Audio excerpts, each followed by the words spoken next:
What up, people? You are live and direct on Petty Sports, the podcast brought to you by Kings Broadcasting Studios. It's your boy, the host, Mr. Famous Fees. They call me Fax. What's poppin', y'all? Here with my main man, Adam. Holla at him. Man, here we are again, baby. Wednesday night, 8 p.m. Eastern Time, Petty Sports. Crazy show on deck, man. I can't wait. Hawks are looking great. We got a wild Game 6 tonight with the Suns and the Clippers, man. So much on the slate. Guys, YouTube's doing great. The social engagement has been impeccable. Y'all just keep going off on YouTube. We hit 100 subs on YouTube, 1,000 followers on TikTok. Thank y'all for growing the brand, bringing the engagement. Now just quit being scared. Call the show for me, 678-871-9602. We're not that bad, guys. Like, we're actually nice. We kind of seem tough on camera. But in reality, we welcome you into the show. And, Fees, tell us what we got tonight, man. Yeah, we got a dope show on deck. Y'all already know the NBA playoffs have just been on and popping, but we got a whole bunch of other topics, man. We're going to talk a little boxing, little Javante Davis and Mario Barrios. Yup. I don't even know if that's how you say his name, but it sounded better to me to say it that way. We're going to talk a little golf on this thing. Y'all know we got the match coming up. NFC South predictions. I know y'all been waiting. We made it to the South. So all the ATL fans, the Saints fans, the Panther fans. Who was the other team? Oh, yeah. The Super Bowl champions, yeah, them. They don't really actually have fans. It's all the Brady people. But we'll get to that when we get there. Man, y'all go ahead and get your popcorn ready. Pour your drinks. Light you up a good stick. Tune in. Keep it locked. It's about to be petty all night long. Absolutely. Man, we're going to start this thing off the top. Adam, what we got? Man, so speaking of being petty, we got Mr. Thomas Edward. Patrick Edward, I don't know. You know who we're talking about. Tom Brady, the GOAT, was on the Shop HBO podcast. A little laid back, looking real spiffy with the denim shirt, hanging out with the guys. And somehow or another, they got on the topic. You can see Brady there. And he said, there's a story in free agency. One of the teams, they were interested, and all of a sudden, they weren't interested at the very end. So I'm in here thinking, you're sticking with that blank. We got to be friendly here on the show. Are you serious? Looking back, I'm thinking, there's no effing way I would have gone to that team. They said they didn't want me, so I know what that means. I know what that feels like, and I'm going to F you up because of that. Fees, I want to start with you, man. I mean, I feel like Brady being with New England for so long, and I feel like Brady kind of has a different mantra about him, being in Tampa Bay. Big roster. He's kind of redefined everything. Is this something that you feel like Brady has kind of always been, but now he's just kind of letting loose on the show? And who do you think he could have been talking about, bro? I mean, to answer the first part of it, is absolutely who he's always been. I mean, like, if you've ever seen him on the field, the Psycho Tom that we all call him, that's the dude that we actually are getting to see. Yeah. He's always been like that. It's like everybody who goes in there is like, oh, yeah, he's really cool. Like the stuff that they say in the interviews, I mean, he actually said that in the, like on the Shop. Yep. He came out, was like, yeah, like 90% of the stuff I say is not what I'm thinking. Like, you really just came out with that? I mean, we knew that because we know you just like, it's the Patriot way. You're not supposed to talk. You don't do media. Ever since his last season in New England, he's been talking. Just like Cher always calls him Talking Tom now. Yeah. Like, he's all over everything, building up his brand. When he retires, he's going to be all over some kind of media. He's built an extreme platform on it. Absolutely. So, I think this has absolutely always been him. He's just not really been in a place where he could do that. So now he's letting loose, and the team is taking on his persona. Yep. But as far as who was talking about, I mean, I've seen multiple reports on trying to break down which teams it could and couldn't be. They narrowed it down to the Rams and the Bears. Mm-hmm. I mean, I could see Chicago and being like, man, they're going to stick with this guy. I mean, I don't know who even they were talking about. Like, was he still talking about Mitch Trubisky at that point? Or was it Andy Dalton? Yeah. I don't know. I mean, I don't know how much interest he actually had in going there. Right. The Raiders seemed like since they were kind of on his list, he absolutely could have been talking about Derek Carr. I mean, that would have been legit. I think San Francisco is probably who he was talking about, even though they say that's not it. I mean, he's like, man, this dude sat behind me while I won a championship, and he can't even stay healthy, got you there, and couldn't pull through in the Super Bowl. Yeah. You know good and damn well that I would have won that game. Like, 2 throws in San Francisco won that Super Bowl. He couldn't make either one of them. Right. So I think with all the tools that San Francisco had and the fact that he's from San Mateo, he's from the Bay. Mm-hmm. He would love to go there. Right. Joe Montana was his idol. I think he absolutely was talking about San Francisco. Throwing the shade at Garoppolo. And you kind of wonder, too, because, Kraft and Belichick kind of wanted to move off Brady at one point. Yeah. I think they were thinking it was like 2 or 3 years before Brady finally left, with a kind of shaky last season in New England, no talent around him. And, he kind of felt that pressure of, hey, is Jimmy G really going to potentially take my job? He filled in a little bit. When he had the suspension, still won the Super Bowl of the year. But even then, Jimmy G couldn't stay healthy. But you got some good points there. Apparently, there's been a report that it wasn't the Bears, it wasn't the Raiders. But there's so much thrown up in the air. I mean, people are speculating about a little 15, 20-second clip. But this is one thing I will say, because a lot of people have been counting New Orleans out of it. And I am as well. But just to think about it for a second, the Saints were in win now mode, which is what Brady was obviously looking for. He wanted to go to a loaded roster. And, of course, we heard right before the Saints and the Bucks played to kick off the season that the Saints were kind of, well, not rumoring, but apparently they were really close to signing Brady. And Brady had a little bit of interest. But here's the thing is that Breeze was better than Brady in that last season when Breeze broke the thumb compared to how Brady was. And obviously it was night and day with defense and talent and everything. And, I mean, just guys he actually had, weapons to throw to. So, but it's very curious, though, because, you wonder, it's like, you saw Tom congratulating Drew on that last game, when they beat them in the divisional. But also Tom is so competitive. Like, in a way, I could kind of see Tom trying to kind of slide into Drew and just say, hey, man, like, let's be real. I knew where I was headed. I knew where you were headed. He suffered the second injury anyways. I know the Saints wouldn't have done that, but I don't think people are really taking that into consideration that, like, the Saints were really close to... I didn't even see that coming. Like, I didn't even know. I didn't even hear any reports. And it's funny how all the news breaks at these specific times. But, yeah, we had to get into that, man. There's just been so much talk about it. And, I mean, people are just digging through, like, a solid maybe 20, 25 seconds of this interview. Candid Brady, though, I mean, we don't know what to do with ourselves. The coach showing us, like, oh, my God, he's a human. People are freaking out about it.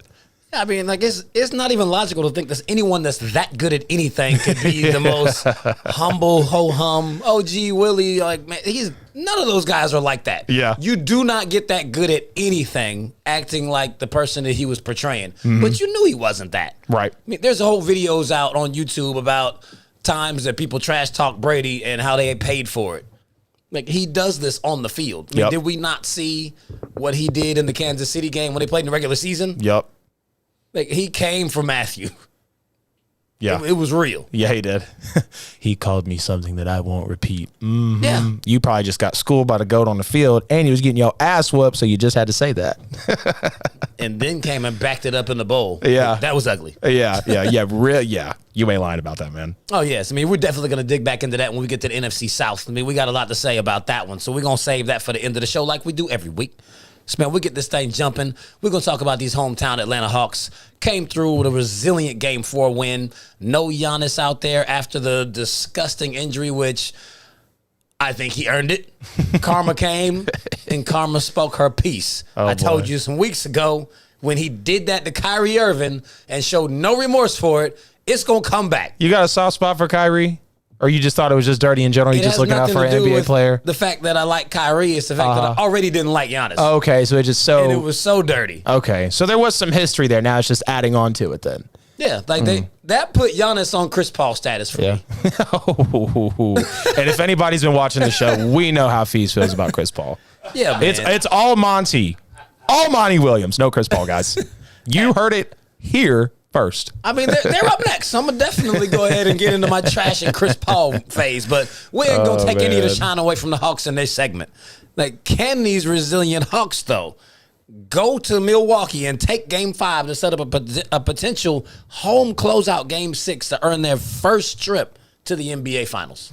Starting off with that question, man, when they had Philadelphia in Game 6 and they could have closed it out in Atlanta, and they didn't. And, Trey shot bad, but he never lost his confidence. He never quit shooting the basketball. And at the end of the day, we lost that game by 5 points. But now we're talking about another chance to come back home and close it out again in the exact same situation. But now it's to go to the NBA Finals. The stakes are higher. The blood pressure is higher. Everything is higher for these Atlanta Hawks. And the crowd has to be there. And the crowd was a huge reason got in Giannis's head early. I mean, the guy had, 6-8 points at halftime? But let's talk about this potential closeout Game 6. I'm going to hold on that. I'm going to hold on that right now because I know Giannis, we've heard so many reports. It's the ACL. He could be out for the season. He could be out for the series. He only could be out for Game 5. We don't know. I don't want to speculate. I don't want to jump the gun too much because I feel like whenever me as a fan will doubt these Hawks, they figure out some way to prove me right. And I don't want to doubt them all the way because I know that they've got the chance here to close it out. But with Giannis, like I said, we don't know yet. He could come back and be fine. Like, the knee did look ugly, but the MRI came back clean. Giannis overall is a healthy player. And, yeah, he got bounced last year, when they lost 4-1 to Miami, I think it was. Correct. Yep, in the bubble. So, that was really ugly for them. But and another thing, and I hate to say this about the Hawks, but they play really loose when they're comfortable. I've noticed that. Like when they were up 2-1, I think it was either 2-2 to at some point with these last two series. I'm drawing a blank here, but I've seen where these Hawks could be up 15, 20 points, and you feel them take their foot off the gas. They could be up a game in a series, and you feel like they take their foot off the gas, like I was mentioning earlier before we got on the air. They should have swept the Knicks. They let the second game get away from get away from them a little bit because they came out quick. But that is a little bit of a reservation, and that shows that these Hawks, they're still young. They're still a really young team. Nate McMillan is doing his thing, but Trey's still young, and we still have a lot of young guys over there. So I'm going to hold on the Game 6 close at home, but I do believe they could win a Game 7 on the road, just like they did to go to the next round of the finals. Just be another shocker for this season for them. I mean, I don't fault them for being young. I mean, they were playing against a young Knicks team, so it's two young teams trying to really feel their way through the playoffs. Right. I mean, they both had that thing going on. The Philadelphia 76ers had high expectations, but all in all, they are young and they've accomplished nothing. So they are really no farther along than Atlanta was, other than the fact that their superstar players had them placed on a pedestal that they had really not earned. I mean, we all knew that the Nets were actually the best team in the East. I mean, the Nets were the only team coming into the playoffs in the Eastern Conference that actually had the star power, the cachet, and the experience that you would have felt like that's too much. I mean, the Milwaukee Bucks really, they have so much pressure on them. I think even if Giannis is able to play tomorrow night, I don't think he will. Just for the fact that if he gets hurt again, then they really won't have him for the rest of that game or the series. They need to let him sit that game just so he can heal up, so he can potentially come back and help them win a Game 6 and a Game 7 rather than risk it all on Game 5, in which I think that's a prime opportunity, whether or not you put Trey in the game or not, for Atlanta to really take control of the series.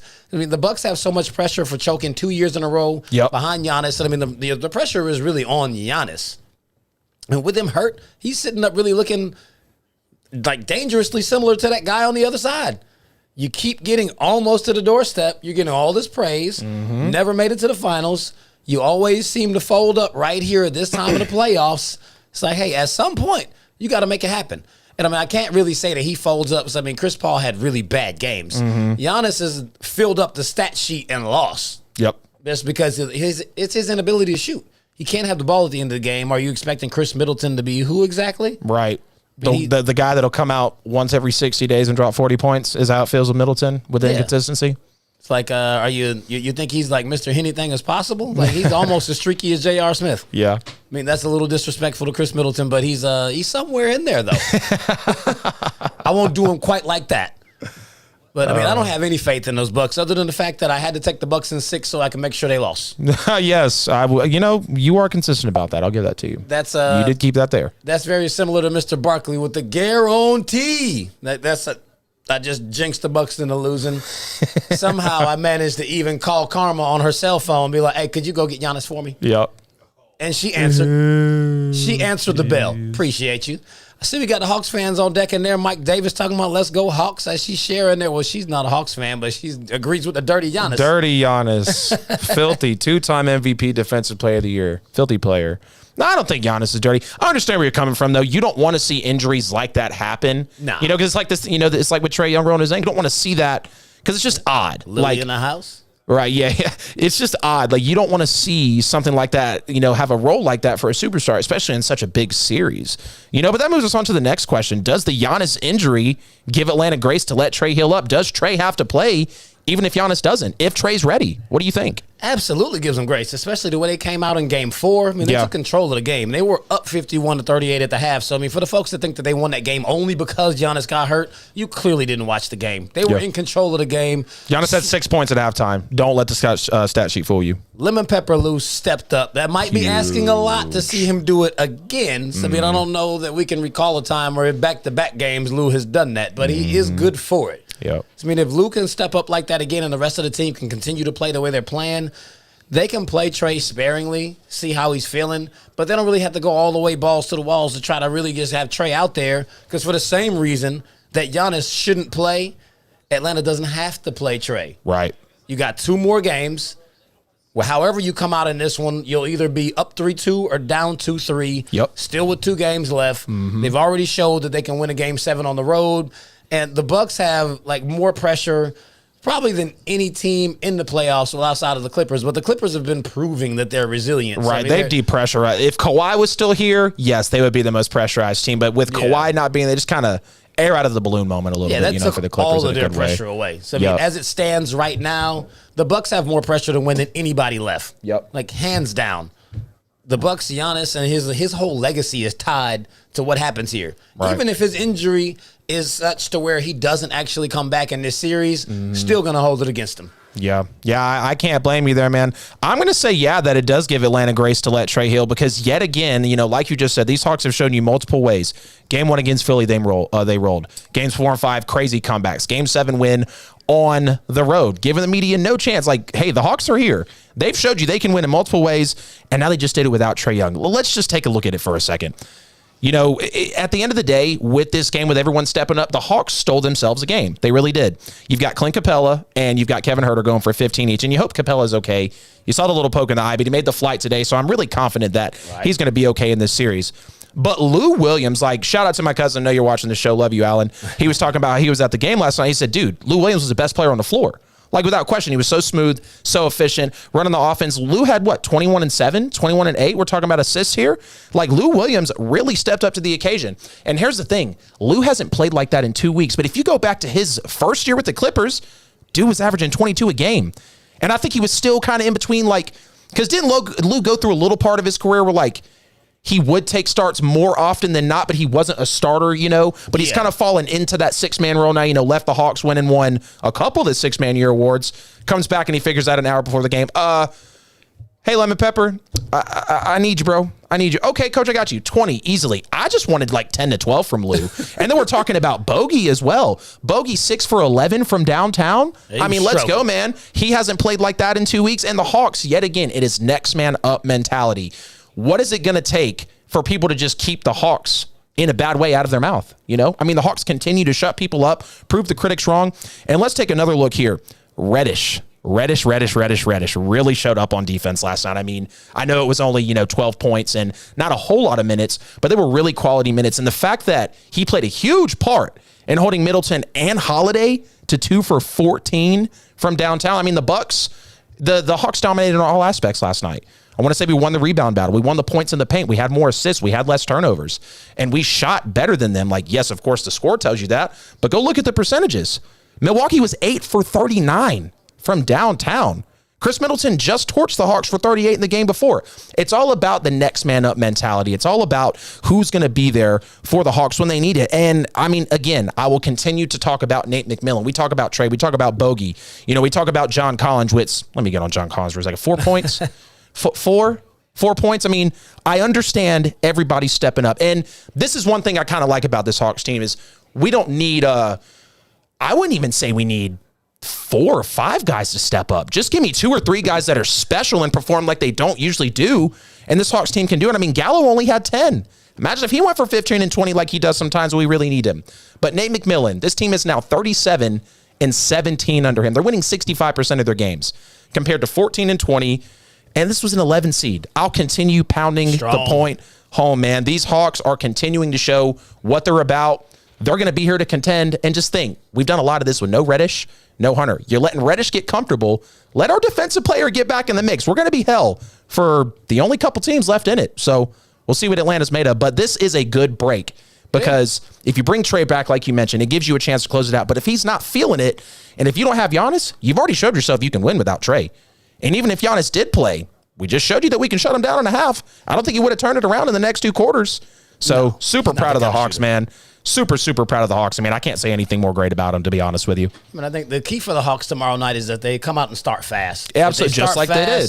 They're going to keep that confidence rolling. Command the attention. Sure they can just roll it right on through the game just like they did last night. Absolutely. I could absolutely see that happening for them again. If they come out slow, they're going to give the Bucks too much confidence, and then there's really going to be an uphill battle. Yep. They might have to have Trey kind of sitting on standby to where he may not even want to start him, but if you need to bring him in, still have him as on the active roster so you can if he's able to go. Right. I mean, it'll be interesting to see what Nate decides to do with Trey in this situation. But the whole future right here is actually looking very, very bright for the Hawks. But I think just to your point that you're saying that people are really doubting the Hawks, it's just because, for the most part, people outside of the South or really outside of Atlanta haven't watched the Hawks because they haven't done much to really actually demand anyone's attention. So they just don't have faith in them because they don't see them. It's kind of like in last year's NFL playoffs, people looking like the Cleveland Browns. They're the Cleveland Browns, though. Like, yeah, but they're really good. Right. So when you see them, it's love that comp. It's like, damn, they damn near beat the Chiefs. And they should have beat the Chiefs. Right. It's like now they've been placed on the radar. They're going to have very high expectations for next season. And regardless of where the Hawks go from this point forward, next year they're going to have very high expectations, a spotlight on them, and they will be the topic of a lot more conversations based off of what they've been able to accomplish this year. Couldn't agree more. Could not agree more with it. Like you gotta get yourself up there before you start talking about people doubting us. Like, yeah, but they don't even know who you are. Right.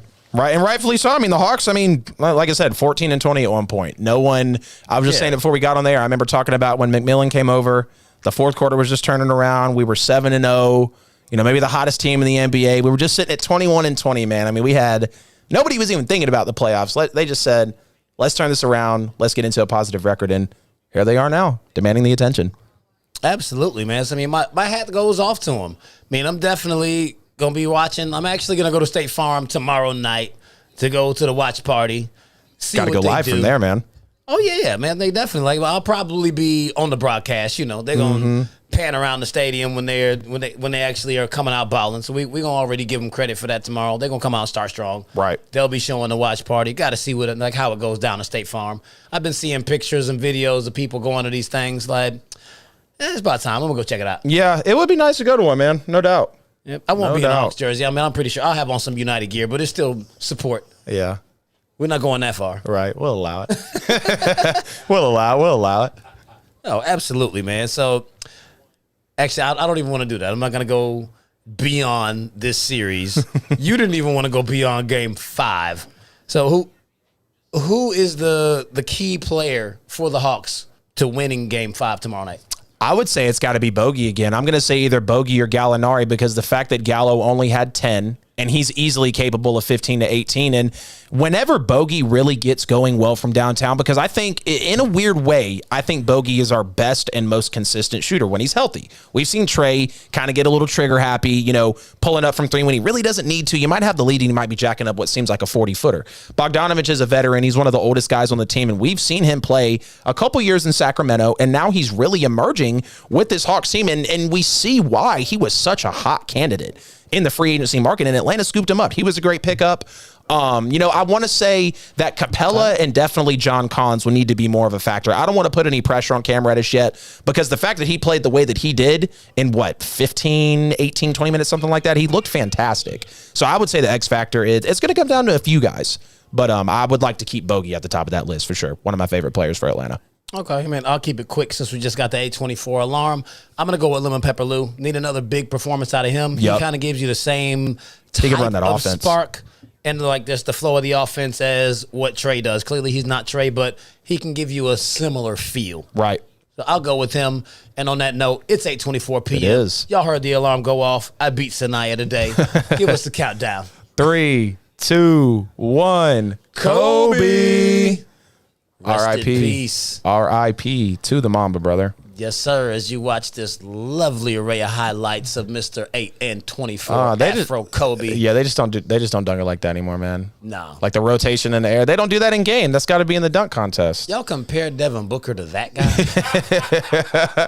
Hey, I tried to be nice. I said, look. 170-point game, you compared him to that? Right. Well, so I actually I actually saw on a page, shout out NBA Flamin' Hot Takes on Instagram. They were talking about how Devin Booker and Kobe, I want to say it was in is this the Suns' first playoff run with Booker? Yeah. Yeah, okay. So I think they were comparing their first playoff stats, and I think, they were very comparable. I don't want to sit here and speculate on what he had more or less, but they were comparable. People get caught in the moment, and they want to say, oh, well, these are the same. Nah, man. We're talking about an anomaly. Well, why are they comparable, though? Because Kobe was still coming off the bench. Right. Yeah. Doesn't count. Yeah. Not the same. And Kobe was playing with Shaq. Booker is running a team. Yeah. It's very different when you're the man on the team as opposed to you're playing with Shaq. Mm-hmm. Like, don't compare those numbers. That's just stupid. I agree. Before we even jump all the way into the Suns, because you already know I got a whole lot of hot takes for these Phoenix Suns and a particular player on their roster. We got to take a commercial break. Let my man Mike Beasley bring this thing home. Let you know who pays the bills. Go ahead, take this thing away. Yeah, appreciate that. Famous Facts Fees. Ladies and gentlemen, you tune in tonight to Petty Sports Wednesday night edition. Brought to you by Kings Broadcasting Studio. You can tune in every week right here at 8 o'clock and check these guys out. They do a great job. You see they're going in on the playoff basketball, especially the Hawks, you know what I'm saying? The home team favorite right now, you know what I'm saying? They're handling their business. They're giving the city something to shout about. But share the show. We greatly appreciate everybody that's tuning in tonight. Share. We on Facebook, YouTube, all those platforms right there. You can also go to the Apple, Google, Spotify podcast platforms. Like, follow, subscribe, and catch some of the shows over there too. And also go to Boxcast on your smart TV. If you type in Kings Broadcasting, Kings with a Z, on Boxcast on your smart TV, Boxcast, you can watch the show there live as well, and some of the previously aired shows as well. Do feel free to call in at 678-871-9602, 678-871-9602. That's how you can be a part of the show tonight. Thank you so much for joining in. Everybody in the chat room, we see you. Great engagement. Thank you so much. Appreciate it. ATL, hold back to the regular schedule program. Yes, sir. Appreciate that. I don't know if y'all noticed, but you see me sipping out the Petty mug. Yeah, you got to get you one for yourself. That's the only way to drink. They are very nice. Very classical. They look very good. It's the Petty coffee. Y'all know that ain't coffee in a cup. Man, we ain't going to change gears at all. We sticking with the NBA playoffs. We moving right along to the Phoenix Suns and the Los Angeles Clippers. I know y'all been keeping track. We 5 games deep into this thing now. And just like every time we talk about the Clippers, they have come back from down 0-2.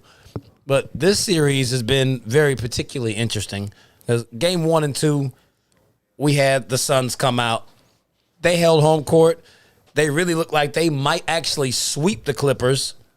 And game 1 was the Booker versus George showdown. 40, 13, and 11 from Devin Booker. PG followed him up with 34, 4, and 5. I mean, that was a hell of a game, anybody's game. Game 2, campaign, that's what we call him. His name just sounds like what he's doing. Campaigning for himself, the DeAndre Ayton coming out party, the 1-point W, even though a lot say that he actually fouled Zubac before he got that tip in. But there's no way an NBA team should have let someone get off a play like that with 0.9 seconds left to go in the game. Right. So that was just piss poor finishing by the Clippers. They should have won game 2. Yep. But then game 3, Chris Paul came back. And they lost. And they lost bad. That is a game where he actually showed that he actually messed up the chemistry of the team. Campaign got hurt in that game. Chris Paul was forced to play probably more minutes than they wanted to. Yep. And it showed. Paul George had a very solid game. Reggie Jackson dropped 23 on him. Zubac had his way in the paint. I mean, it was just a clinic that the Clippers put on in game 3 and showed you, like, hey, we ain't done. We came back in every series from down 0-2. We about to do it again. Then we came back in game 4. That was a disgusting display of basketball. 84-80. Like, yep. We saw games Suns like still that, pulled that like one out back too. in like the 2008 playoffs, like in the finals, like the 2008 and the 2010. Both of those Celtics-Lakers series, those were highly fought defensive games. This was not. This was a horrible shooting game. Like, I don't think I've ever seen anything like it. Not a whole lot to say about game 4. Game 5, Chris Paul, you saw the dancing Chris Paul. Yeah.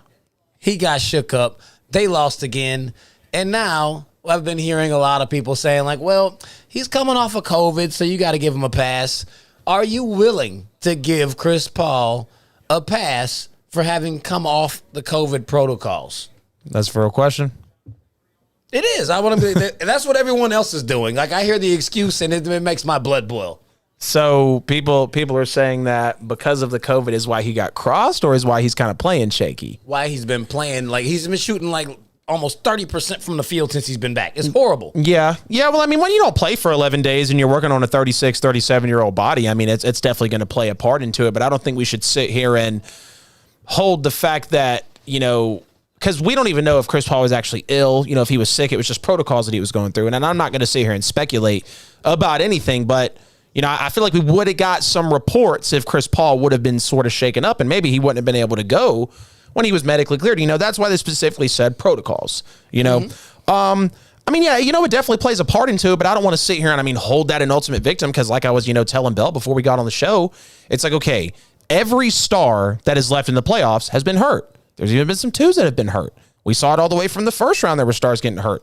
Let's remove the excuses and the asterisk and everything and just go forward with it. We know that this is really now an even disadvantage for everybody. Everybody's falling victim to the same thing. So let's just overcome it. Let's be a true champion and try to be a legend about it and just play the game. You know, let's quit trying to make up these excuses day in and day out and game after game after game, because at the end of the day, the best team is going to win, whether there's injuries or not. The best team is going to come out on top because they're going to deal with the situation, how it's presented to them. A lot of people are getting presented injuries. You're either going to win. So let's just think about this for a second. All this talk about injuries. You're either going to win and be criticized because you played a weak team, or you're going to lose and then look stupid because you couldn't capitalize on an injured team. So either way, you have a job to do. Just go and get it done. That's at the end of the day. Oh, I mean, absolutely. But to the Chris Paul and his COVID excuse, two reasons why I'm giving him zero leeway on that. And my two reasons are two players in particular. Yep. One being my quarterback, the other being one of my favorite NBA players.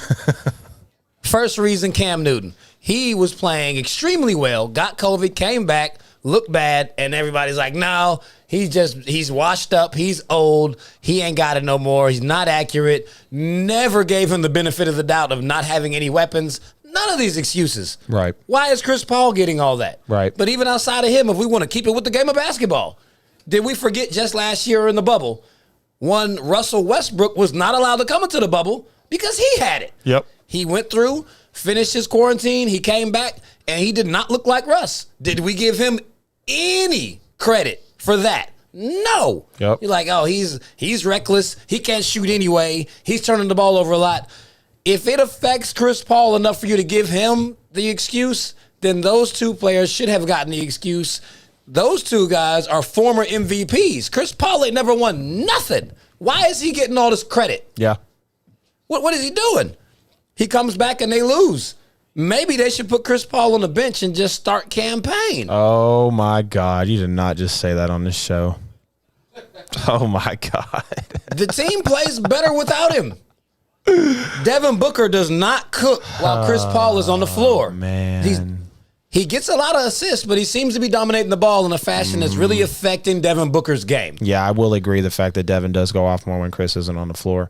But Chris Paul, it's like he's got these, I know it's going to sound funny, but he's got these like knowledgeable handcuffs on this series because he's been this far before. He's probably the smartest player left throughout the entire playoffs. He's never been any farther than this. So yeah, he doesn't have any more experience here than they do. That's what I'm saying, but he's at least trying to help the team that's at this current stage. And I mean, if we're talking about, you know, one of the greatest leaders that we've ever seen, and when we're talking about him really being able to grab a hold of younger players in a team that's in a dark place and propel them, he's done that precisely, you know? So, but I will agree that with Devin Booker and Chris, like I said, if Chris Paul's not on the floor, Devin Booker does have more freedom because, I mean, he runs it. I challenge you to this. Mm-hmm. You say he's one of the greatest leaders we've ever seen, mm-hmm. and most people say he's one of the greatest point guards we've ever seen. I'll back off a greatest point guard. He is an all-timer, but I'm not going to put him like top 5 or hell, I don't even know, 10, let's be honest. A lot of people have him top 5. Yeah. Like a lot of highly reputable analysts have him at top 5. Yeah. But just we'll stick with your greatest leader. Mm-hmm. What do you have to do to be constituted a greatest leader? Because in my experience, in order to be called greatest of anything, winning has to be attached to it. Mm-hmm. Not having ever played in your league's championship does not qualify you to be that.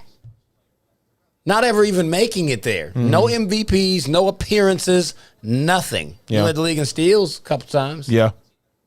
Great leader. Steph did that. Yeah. Allen Iverson did that. There's a lot of people who did that. Those were also great leaders, too. They also both went to the finals. That's right. One of them won multiple league MVPs. The That's other one right. also won an MVP. Mm-hmm. What's Chris Paul done to have garnered so much respect? Like, he gets every pass that there is to get. Mm-hmm. Like, oh, you got hurt, so it doesn't count? Mm-hmm. Anyone else get hurt, they're injury prone. Right. Chris Paul gets hurt like, he would have won if he hadn't got hurt. Yeah. Why is he getting so many passes? Right. I don't know about the passes, but I mean, the numbers speak for itself when we're talking about being a leadership. Every team that he's went to, with the exception of the Thunder, because I'm not going to hold on to this little 2% increase, but every team he's went to, there's been a 20 to 25% increase in their winning percentage. So you can't deny that he makes a team better, because we're going to sit up here and say how LeBron makes everybody better. Just because Chris Paul's not a sexy player doesn't mean he doesn't deserve his flowers, in terms of leadership. Yeah, and it's crazy. Third in the league in assists. Westbrook was first with 12. Trae Young's number 2 with 9.4. You got to give some credit to Chris Paul. I know you're not going to, though. It's okay. I'm not sitting here trying to say Chris Paul sucks. I'm saying Williams. he does not. He does not deserve all that credit. Just like you shined a great light. Yeah, now if he was dropping 15 and 9, then I feel like you'd be a little, okay, I can, but no. I know where you're coming from. You shined a massive light on Nate McMillan. Mm-hmm. Monty Williams needs his flowers too. Right. No, I have all the respect. I have all the respect. I can even argue that it is more Monty than Chris, but at the end of the day, Chris is the one on the floor.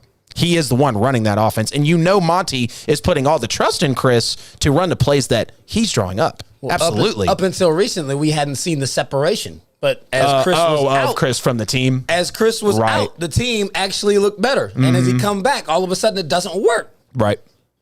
Yeah, it was rusty. 11 days off on an old body is definitely going to wear on you for sure. But I don't want 11 days off on an old body is rest. right. But I don't, like I said, I don't want some people to take that little absence of Paul and just, run with it. Like, come on, guys. The Suns have been producing. It's not like they've been battling without Chris Paul all year. We know he's been here to contribute to their success.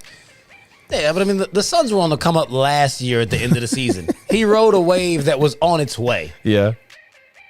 It's almost, no, I won't even take it there for that comparison.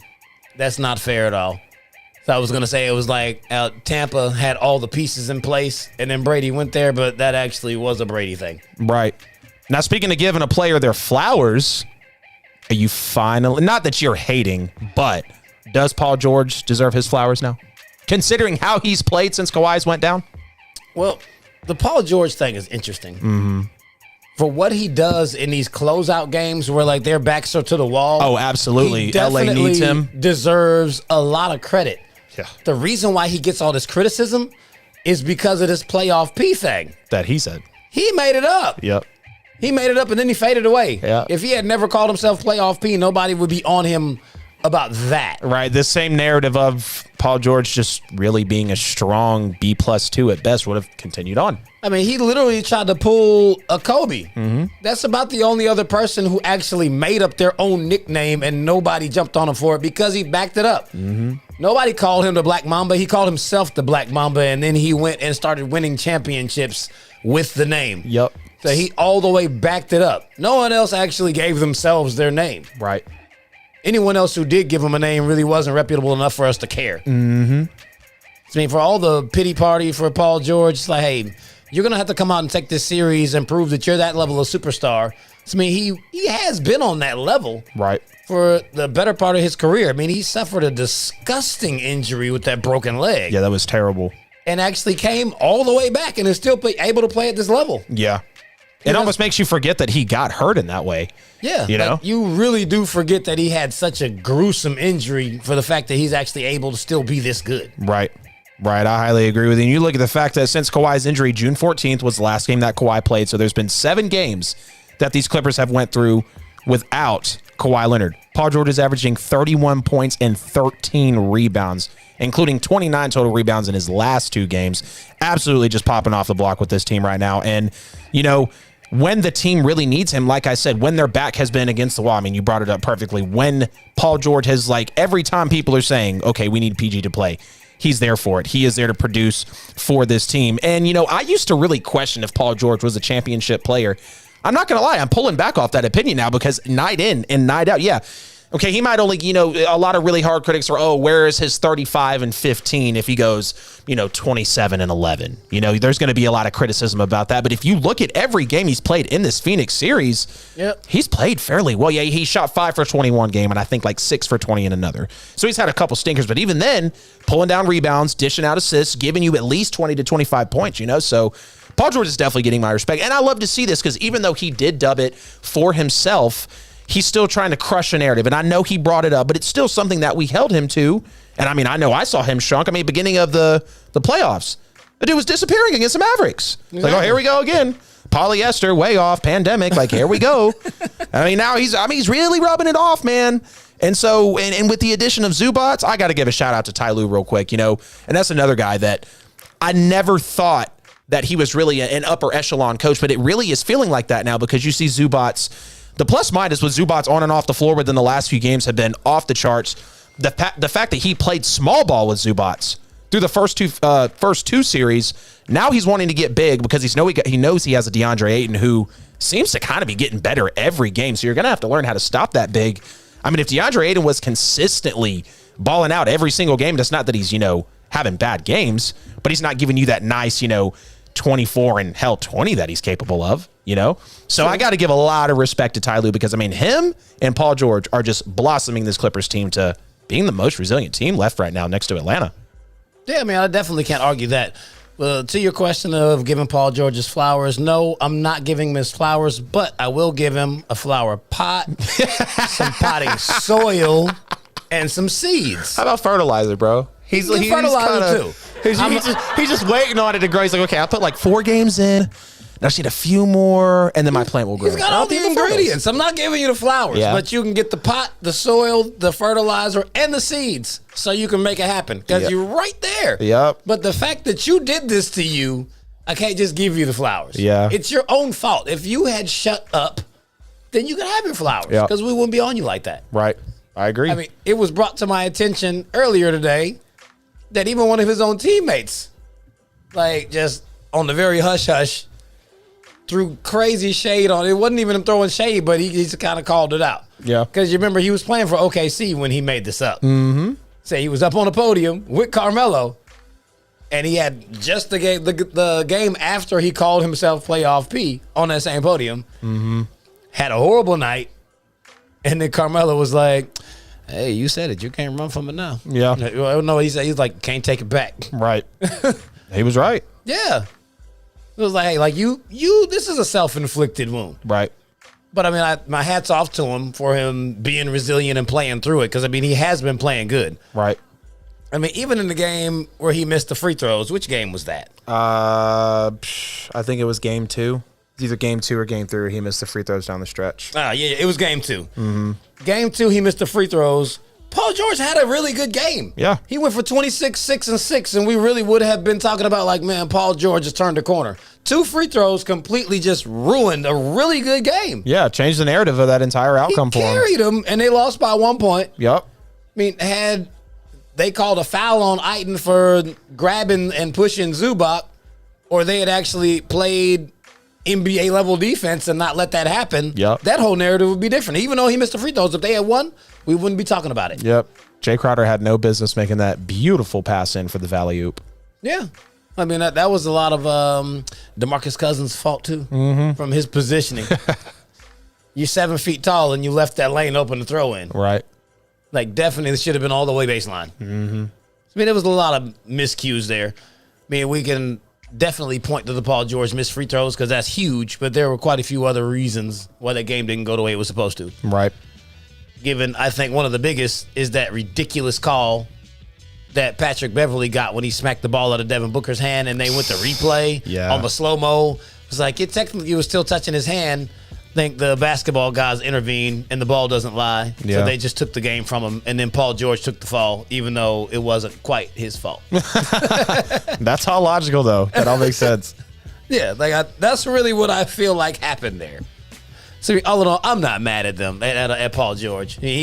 I'm not giving him the flowers, but I gave him all the ingredients, all the tools. Mm-hmm. It's all good. We're going to take another quick little break. Now, my man Mike Beasley thought he was going to get up and sneak out, but this is time to shine. And when we come back, we're going to jump back in. We got a little boxing to talk about. We got some new NBA head coaching hires. So, man, keep it locked. Yeah, ladies and gentlemen, once again, thank you for tuning in tonight. You're watching Petty Sports Wednesday Night Edition, brought to you by Kings Broadcasting Studios. Like always, you're tuned in watching Famous Facts Feeds, and Adam Lewis bring you the business. You know what I'm saying? They're talking playoff basketball. The show is just really getting started, cooking hot. So stay tuned, share the show. Go to Facebook, go to YouTube, like, follow, and share the show. Subscribe. So anytime the show goes live, you will be notified and you can tune in right away. And also, we're on Apple, Google, Spotify, iHeartRadio. So, you know what I'm saying? Go over there and check out those different platforms. Type in Petty Sports. That's Petty Sports with a Z. And you can hear the previously aired shows over there as well on those different platforms. And this show will be on tomorrow, so you can re-air it. And even on Boxcast on your smart TV, type in Boxcast, Boxcast. That's a free app on your smart TV that you can just pull it up on your smart TV in your she shed or your man cave. Watch it live right there in your house on the big screen. And thank you once again. We greatly appreciate it. Without no you, there is no us. And call in 678-871-9602, 678-871-9602. That's how you can be a part of the show tonight. Go to kingsbroadcasting.com. Kingsbroadcasting.com. You can get you some of these fresh, hot merchandise that Fee spoke about earlier. We got these Petty Sports mugs that we promoting right now. You know what I'm saying? We got the Post 880 radio mug, Post 880 radio. We have those mugs as well, the coffee mugs. So go over there, man. Check us out. We got the tumblers, the t-shirts, the hoodies. We got a lot going on over there. So go spend some money with your boys. You know what I'm saying? Support black business. Support black business. Support black businesses, cause we do. ATL, hold back to the regular scheduled program. Yes, sir. Yes, sir. Appreciate that, Mike Beasley. Just like I told you, man, when we come back, we're going to jump into this boxing thing. I know a lot of y'all didn't really hear about it. It wasn't promoted, really, I think, as well as it should have been. Definitely not. We had a Saturday night fight right here in Atlanta at State Farm Arena. Gervonta Davis versus Mario. I called him Mario Davis, too. Versus Mario Barrios. I think I wrote it wrong. That's what it was. My bad. But we got a 11th round TKO victory for Gervonta Davis. He's now 25-0, 24 knockouts. He's really the class of that flyweight division. Yep. Very little guy, but man, he is effective. He packs a lot of power, and for him to have moved up in weight and still brought the power with him, I mean, he showed a lot of resilience in that fight. I mean, but he started really slow. Yeah, he did. I mean, if you watched it, you really thought, I had the impression that he was kind of folding under those bright lights when he moved up. He was fighting a very formidable opponent. Like, in the first 4 rounds, he only landed 11 punches. Yep. I mean, that is as slow as a slow start could possibly be for that fight to have ended the way it ended. So, what do you think changed in the 5th round moving forward? The 5th round, you can just tell he settled in. He got more comfortable. Jumping up to 140, that was a big task for him. You had the 8-ounce gloves as well. So, you had some stipulations in this fight that Davis, it's not something that he's extremely normal with. That's not his everyday forte, especially with the weight jump. And when you, like you said, 11 punches in the first 4 rounds, he was still trying to find himself. He was trying to understand that he had to play within different parameters because I'm in a different setting. I'm in a different environment now. The bright lights are on me. Huge fight. He's undefeated also. He's also extremely skilled. Both belts are on the line.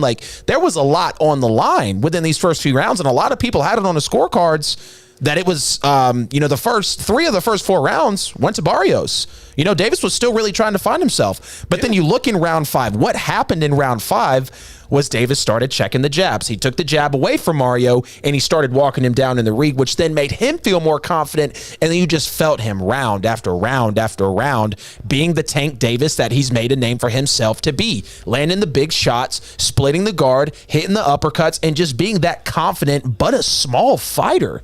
And it goes to show you, no, I'm not comparing him to Mayweather, but a lot of people like to look down on Mayweather because of his size. And he's very wiry. We know he can move. But it's like Gervonta is small, isn't as wiry, obviously, as Mayweather. I'm not doing a comparison here. Don't think I'm trying to say these fighters are in the same class. But when he can move with a little bit of the similarity, but also the power, that's what helps you as well to be such a prolific fighter and have 24 knockouts with a 25-0 record. You know, in round 8 was a big one. Scored a couple knockdowns there and just really took control of the fight. Went on to the 11th, hit him with the body shot. And I mean, overall, Tank Davis really showed that he can handle the big moment. He can handle the weight jump. He can handle, if you want to throw a difference in him, to try to throw him outside of his game, because that could have been something, you know, some sort of a reason as to why they wanted this stipulation. I mean, he was at a height disadvantage. You know, there was so much that kind of felt like it wasn't in favor of him. And then you see the fight unfolding and it's like, whoa, this is kind of coming to fruition now. Like, he's got real competition in front of him, but he stayed in the spotlight. He made it happen, and he, you know, came away victorious with the fight. Absolutely, man. I actually like the comparison to Floyd, not an apples to apples comparison. Right. You see where I was going. It's more like a Floyd's mentoring comparing. Right. He's had Floyd in his corner. He fights underneath his company. So clearly Floyd has been in his ear. Floyd was in the ring talking to him. Floyd was over the top of everything. And what you noticed here is he took a similar Floyd approach, which wasn't what all you newfound boxing fans who were watching. This looked like what Pretty Boy Floyd used to do. Yep.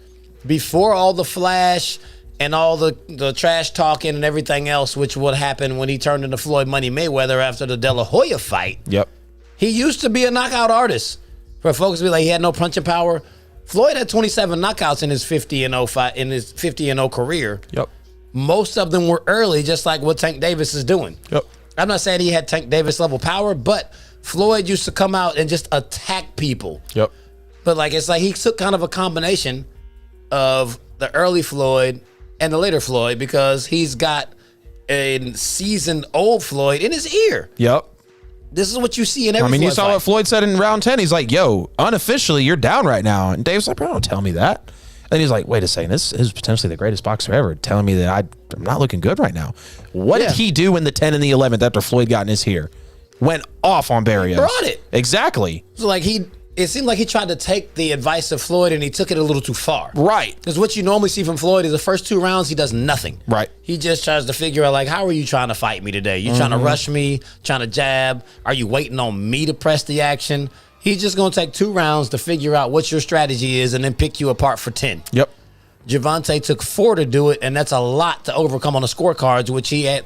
The 8th round is what overcame it. Yep. If the 8th round hadn't happened, he might have lost this thing by unanimous decision just because he lost too many rounds. Right. Well, you look at round 9, that was all Barrios in round 9, because this fight was so great. Like, if you go round by round, 1 through 5, Mario was really in control. And you get to the 5th, like I said, Tank tries to take the jab away and still did it pretty successfully all the way up until about the 9th round, after, Barrios hits the canvas really back-to-back times in that 8th round. He comes back in the 9th, and they're just, blow for blow at this point. Same thing in the 10th. Then it kicks up in the 10th and the 11th. And, Tank showed that, hey, man, I might be quote-unquote small, but I still pack a punch, man. I could still split the guard. I can still hit you with the uppercut. I can still hit you with my hook, because that's how effective I am. And you can see him when he's going for the knockout. He's so cerebral. He just eyes it up. And, the guy knows what he's going for. So, he showed why he's the next best thing. If we're being real, So, hats off to Tank Davis. And it was a good fight. I liked it. He was really in for it, but he showed that he could really battle back. And, hey,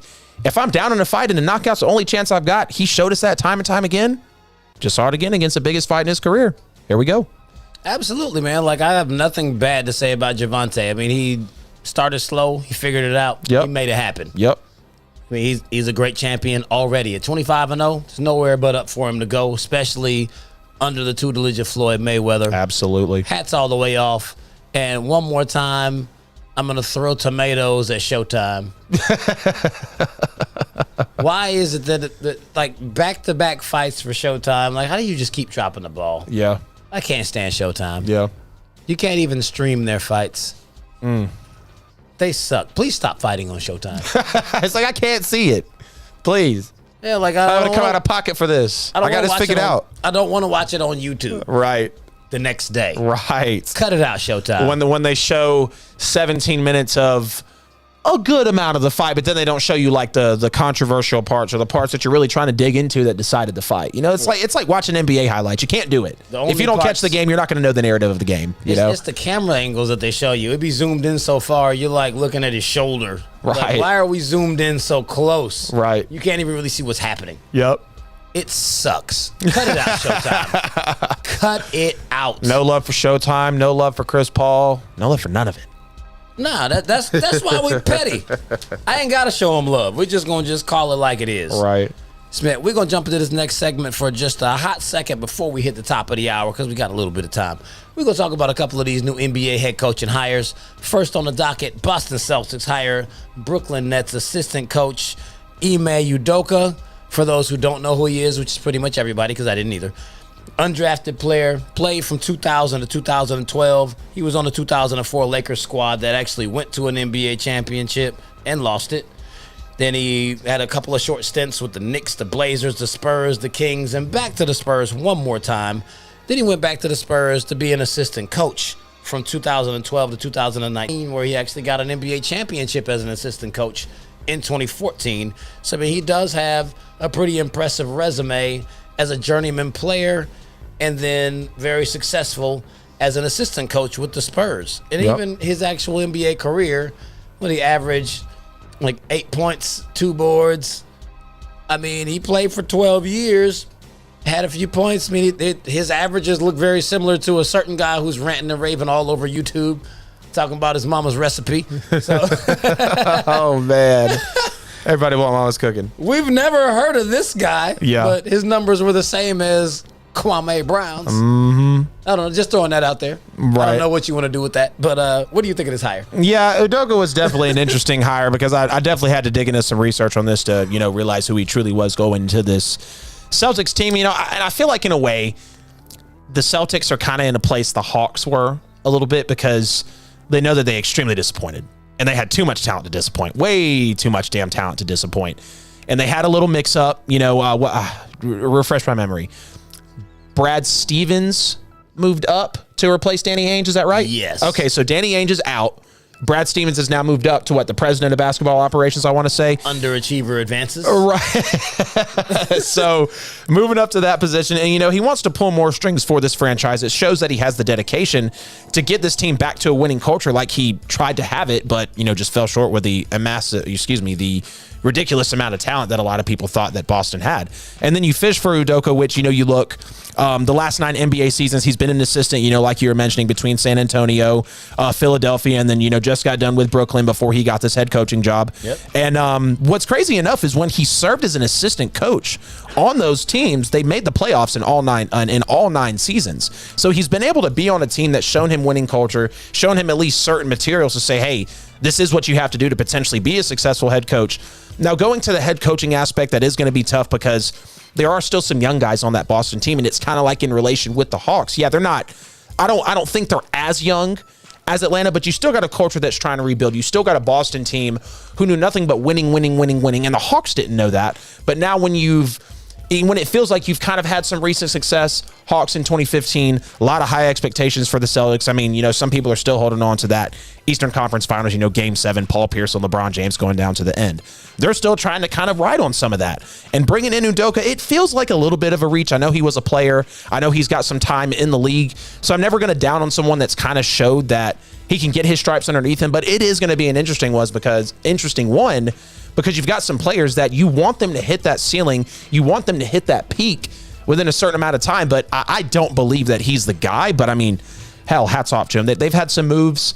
7th seed all year, I want to say, just extremely disappointed. I mean, a lot of people had the Celtics coming out of the East. I think the bubble tricked a lot of us. We are prisoners of the moment.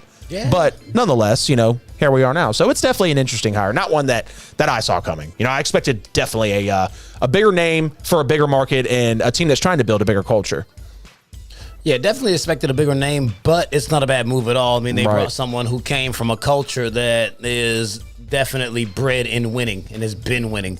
So, man, I can't be mad at them for that move at all.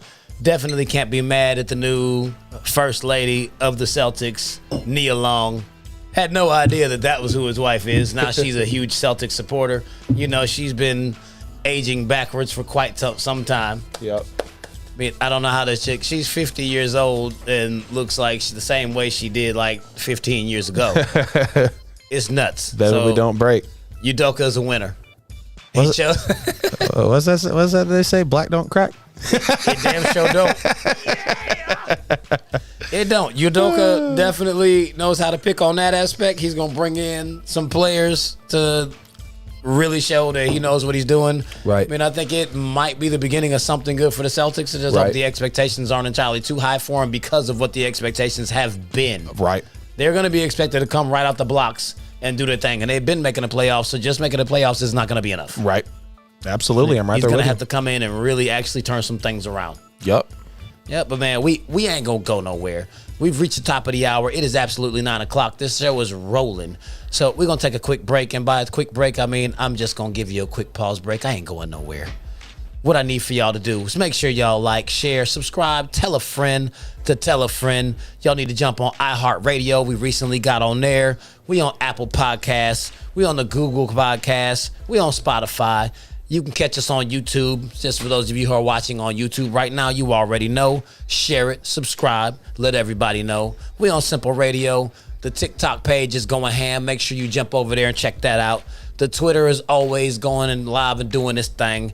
And we on IG. Make sure you check us out on every social media platform. It's Petty Sports with a Z. Make sure you holla at us. Subscribe, give us a call. I mean, we do this thing every single Wednesday night. We live. I mean, we may come for you, but hey, come give us your opinion. We'll chop it up on whatever it is that you calling to talk about. It's 678-871-9602. You see the number on the screen. Holla at us in the Petty fam. Y'all be in here in the comments talking and chopping it up. Man, call and let us know what you think about what we talking about. That's really what's popping. Span, we're going to jump back in to hour number 2 of the show. You're listening to Petty Sports, the podcast, live on King's Broadcasting Studios. It's your boy, Famous Fees. I'm live here with my main man, Adam. Holla at him one more time. What's going on, guys? Hour 2. Fees, man, the show is going quick, like you say, man. Getting the link out for everybody so they can hop in with hour 2 for us. Wanted to thank everybody again for all the engagement on social media.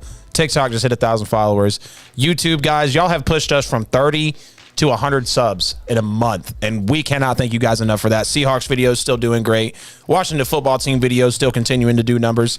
Appreciate y'all sticking behind us, man. We come out here every week to give y'all the best 2-hour live sports podcast that we can, and we're starting to see some dividends work for us, so appreciate y'all again. Hour 2 is going to be great. Got another NFL breakdown coming. Got some crazy NBA trades going too, so y'all are in for a packed show. Fees, take us back off of these head coaches, man. Yes, sir. I'm going to give you one more head coaching hire before I go ahead and just give Adam the wheel, and we're going to run through hour 2. One more coach we got to talk about, Chauncey Billups. Yep. Portland Trail Blazers. It's been a lot of speculation around what Dame Lillard is going to do in the offseason, if CJ McCollum will actually get traded, if Carmelo will stay around after the absence of these guys. So with the hiring of Chauncey Billups, does that mean that he is going to be able to keep all these superstar players there? And what are your expectations out of these Portland Trail Blazers with new head coach Chauncey Billups? So, acquiring Chauncey Billups, they definitely wanted to bring in a guy that is respected well in the NBA, a guy that does have his face on TV, a guy that is very active in the game. They're not going to dig up a guy that played, 10, 15 years ago and is kind of trying to explore new things or coming up from a college level. No, this is a guy who's extremely respected, and we saw him play damn near a 20-year career in the NBA, and a big storyline around the Blazers right now is what the hell is up with Damian Lillard, because I've actually got him shooting somewhere crazy in these NBA trades that we're getting to here in a little bit. But Damian Lillard, that's a big question. You wonder if CJ McCollum, I'm trying to think of their big. Why can I not place their big's name right now? Center for them? I don't know why I'm drawing a blank. I know it's not Vucevic. I don't know why I'm tripping right now. Either way, though, Damian Lillard being that player there, they want to keep him because Dame is so loyal to Portland, right? And the Blazers know that at any moment Dame could leave. I mean, with the cryptic, posts on Instagram and Twitter and whatever the case may be, it's got people wondering, okay, is our superstar still going to be here? Because, like I said, when you go for a guy like Chauncey Billups, who has been in the league and he's got knowledge, and I'm always a fan. So what now? Nurkic, there we go. I want to say Yusuf Nurkic. Yep, Jusuf. Yep. Nurkic, yeah. And Nurkic is trying to emerge as well. So if you can keep some of that, I know McCollum's not really that dude or really cutting it anymore, and some people, are wanting him out. But you got to keep an eye on Dame because that's your star. That's the guy who has been clutch night in, night out, is one of the best shooters we've ever seen, is one of the best ball handlers that we've ever seen. I mean, Dame is an all-timer. I'm not going to put him at the top of, whatever you guys want to discuss it as, but there's no question who Damian Lillard is, and I think that needs to be the main focus, is keeping him, and I think Chauncey Billups is a step in the right direction because, I mean, if I'm Dame, I'm giving you one more, maybe two more seasons. You've got to show me a lot to show that my talent and potential is worth keeping here. In a place that we continue, yes, we've made it to the Western Conference Finals, I believe, right? I think the Blazers have went once, maybe twice, with Damian Lillard. But either way, yeah, there you go. Once with Dame. But either way, that year they never felt extremely close. They still had so much talent to overcome. And you got to get Dame a 2. Because if you don't get Dame a 2, he'll go somewhere else and be a 1, or go somewhere else and be an excellent 2 to a guy who's budding and needs a Robin next to him. And I don't think Dame would have any problem with that because he knows that sometimes he can't be that guy every night, but he still has a lot of it in him to be that guy every night. He's a great 1. He could be a great 2. And I mean, he's primed to win it now. He's been in the league for a while. He's very down to earth for these Blazers, so they need to do him right. So I like the hire. It's a step in the right direction for sure. I mean, I think it was a hire that was made out of desperation to try to make sure they can keep the stars in place. Because he wanted Kidd, and as soon as Kidd heard it, Kidd was like, nope, pull my name out. I don't want any speculation. I don't want any sort of, now we're coaching tampering, because people already bitch enough when it comes to this one. Super. No, dude, stop. You haven't been watching sports if you think that this is a brand new thing. Social media is around. This shows you everything. This shows you everything. You're going to see it. Don't trip out about it. They need to keep the superstar. Absolutely. Yeah, I mean, 1 year as an assistant coach for the Clippers, and then you get the head coaching job for the Portland Trailblazers. Yeah. I'm not mad at him getting it at all, especially as we've recently seen coaches like Steve Nash with 0 coaching experience, not even as an assistant, pick up a team as good as the Brooklyn Nets. I'm not mad at Chauncey Billups getting this job at all. I just think that the reason that the Portland Trailblazers did it was to try to keep Dame, CJ, and Melo in place. Got a young star in Anthony Simmons. They really just want to keep the team together and give Chauncey a chance to possibly just really guide them with his leadership, seeing as how he has been to an NBA Finals. He won an NBA Finals MVP, 5-time All-Star. I mean, they think that he just might be able to be that mentor and that push that Dame needs, and maybe actually help CJ really grow within his role. I mean, CJ McCollum is really the reason why Dame seems to disappear. CJ disappears, and then he just leaves Dame to do it by himself. When CJ shows up, Portland wins, but he doesn't always show up. Right. But he's not on such a status to where he's being held to the fire. He's not a superstar player. He gets noticed when he has big games, but nobody really gets on CJ McCollum. Right. I think it's possible that Chauncey Billups would come in there and really focus on lighting a fire under him. He doesn't really need to do much with Dame. He needs to get the rest of the team behind it. And if he gets Enes Kanter, need him to buy in, really play his role. I mean, if he can create depth on this team and keep them playing solid, then I mean, Chauncey could be what they need to get them over the hump. Right. That's yet to be seen. I definitely would like to see him be successful, and I do like the fact that all these new head coaching hires are black head coaches. So I rock with that, and I hope all of them do well. Right there with you, man. Highly agree with it. Oh, yeah. Absolutely. So, I mean, we're going to change gears right off of the head coaches. We've got a golf match going on. Second time they've done it now. This might become a thing. We don't know. It seems to have Brady in it each year, so it might be just how long he plans to do it. Right. Unless they take some more high-profile quarterbacks to keep this thing going, because it is kind of cool just to listen to the commentary. We don't really care too much about the actual golf match. It's the back and forth since they're all mic'd up for 18 holes. It's really good to watch. The match this year, Bryson DeChambeau and Aaron Rodgers versus Phil Mickelson and Tom Brady. So, I mean, this time it seems like Brady might have the edge on the professional player, seeing as how last time Peyton Manning got to play with Tiger Woods. Oh, yeah. It was like, hey, it doesn't matter if it was you or me playing with Tiger. We probably would have won. Right. So, man, this thing should be pretty cool, just like the last time. We had some very interesting and funny back and forth between Brady and Manning. You could actually see how close they are. I mean, they rib each other about everything. Yep. All the stuff that we clown about and talk trash about, they do too, but it's them. So it's on a whole nother level when it's them doing it. So, I mean, now you got Aaron Rodgers and Tom Brady. We've already seen a couple of jabs that Brady's taken at Aaron Rodgers about not being able to go for it. And, I mean, things of that nature. Aaron Rodgers seems to take it well. He didn't take shots back at Brady. He took shots back at the organization. So, I mean, he may use this at his way to speak on everything. Just like, I'm like, I need Tom to say it so I can just be like, you're not wrong. Yeah. But he can also say he didn't say it. So, I mean, there should be a lot of very interesting banter in this match. I highly agree. But we go through this, what the rules are. Mm-hmm. The pros are going to shoot from the rear tees. The quarterbacks are going to shoot from the forward tees. Okay. After they both tee off, they're going to take the best tee shot from each team. They get to choose whether they want to take the NFL player's tee shot or the professional's tee shot, and they'll go from there. And from that point, they'll alternate shots, just as you do in a regular team match like this. Best score wins each hole. Mm-hmm. If they tie on a hole, then you get a half a point. They split it. So, I mean, how that's going to play out, they keep going until one team is up more holes, like they're up more than the number of holes remaining. I mean, what that means is like, hey, if the deficit's too big, deficit's too big to where you can Rodgers and DeChambeau were up by 4 holes after 14, it's over. Right. It's like that'll be a wrap. If they go into a tie after 18 holes, they're going to go sudden death. So, I mean, it's pretty basic rules, nothing mind-blowing, nothing crazy for the format.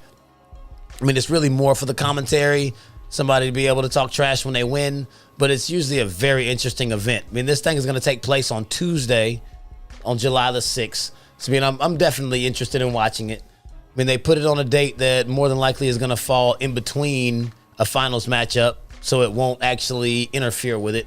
I'm pretty sure that will. I haven't checked that, but I would almost take that to the bank that it won't be on the same night as the finals game.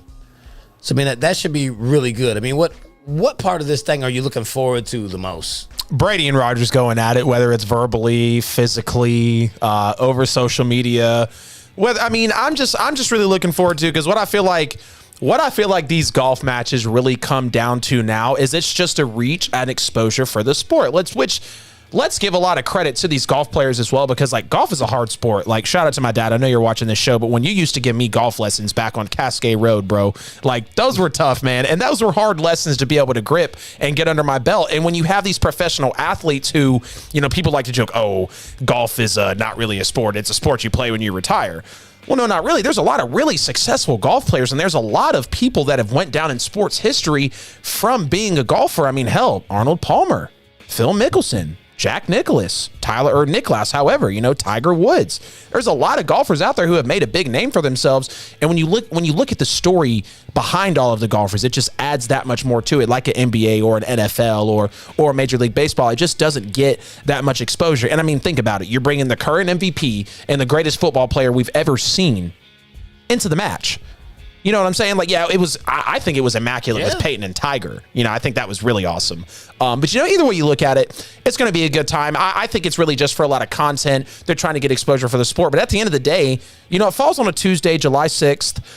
So it makes me wonder, like, how are the ratings going to be? What kind of money is it going to do? And really just how is it going to be promoted to us? Are we going to see it through, I'm sure we'll see it through a lot of social media. Are we going to be able to maybe view it live somewhere, outside of TV? We don't know how it's going to be yet, but I do feel like more than anything, putting, two of, some top 5 quarterbacks in the NFL into a match with DeChambeau and Phil Mickelson, who still have, a platform in golf. It's just kind of, it's like a quadruple whammy. You're just bringing 4 really big names and trying to combine it into one sport. It'd be kind of like if the NFL did a flag football league and, let's go get LeBron James and Chris Paul. Let's come get them to play, kind of stuff like that. Wouldn't happen, but you kind of see where I'm going. So, but I think it'll be good. Brady, like you said, he's already been taking shots at Rodgers. You've seen Rodgers in the press conference with the whole I'm offended shirt, and Brand just like Brady liking to throw jabs at him. And now they're going back against each other after the dogfight, the NFC Championship game. So it's going to be fun, though. And I think it's going to be good for the sport because you're going to get a lot of eyes on it that people wouldn't have originally watched. They're going to be there for Tom and for Aaron. Brady and Rodgers are going to run this event for sure. Oh, absolutely. I mean, after the amount of ratings they got and the way that whole thing panned out last year with They do Brady well? and Manning being out there, oh yeah, it did extremely well. Yeah. And I mean, since then, Hell, that's Brady's probably the two been best all quarterbacks over ever. social media, Yep. like 24/7. The way everybody hangs off every word that comes out of Brady's mouth. Oh, I mean, like, yeah. everything he said in the show has been analyzed. Everything he says in this match is going to be analyzed. Like, this will get ridiculous ratings. Yep. So long as Showtime is not the one that's showing it. Showtime Golfing, welcoming in. Cancel Showtime. We got an extreme cancel culture. Get rid of Showtime. Cancel them. I'm getting sick of them. Man. And just briefly, you said probably the two best quarterbacks ever. That is ridiculous. It's Brady and Montana. Don't do that. Well, I mean, fair. Whatever. Manning's right there. You know he's up there. Yeah, but you love said that the boy. two best. There's only those two quarterbacks are those two spots. Never changes. It's not even a debate. Yes, sir. I understand.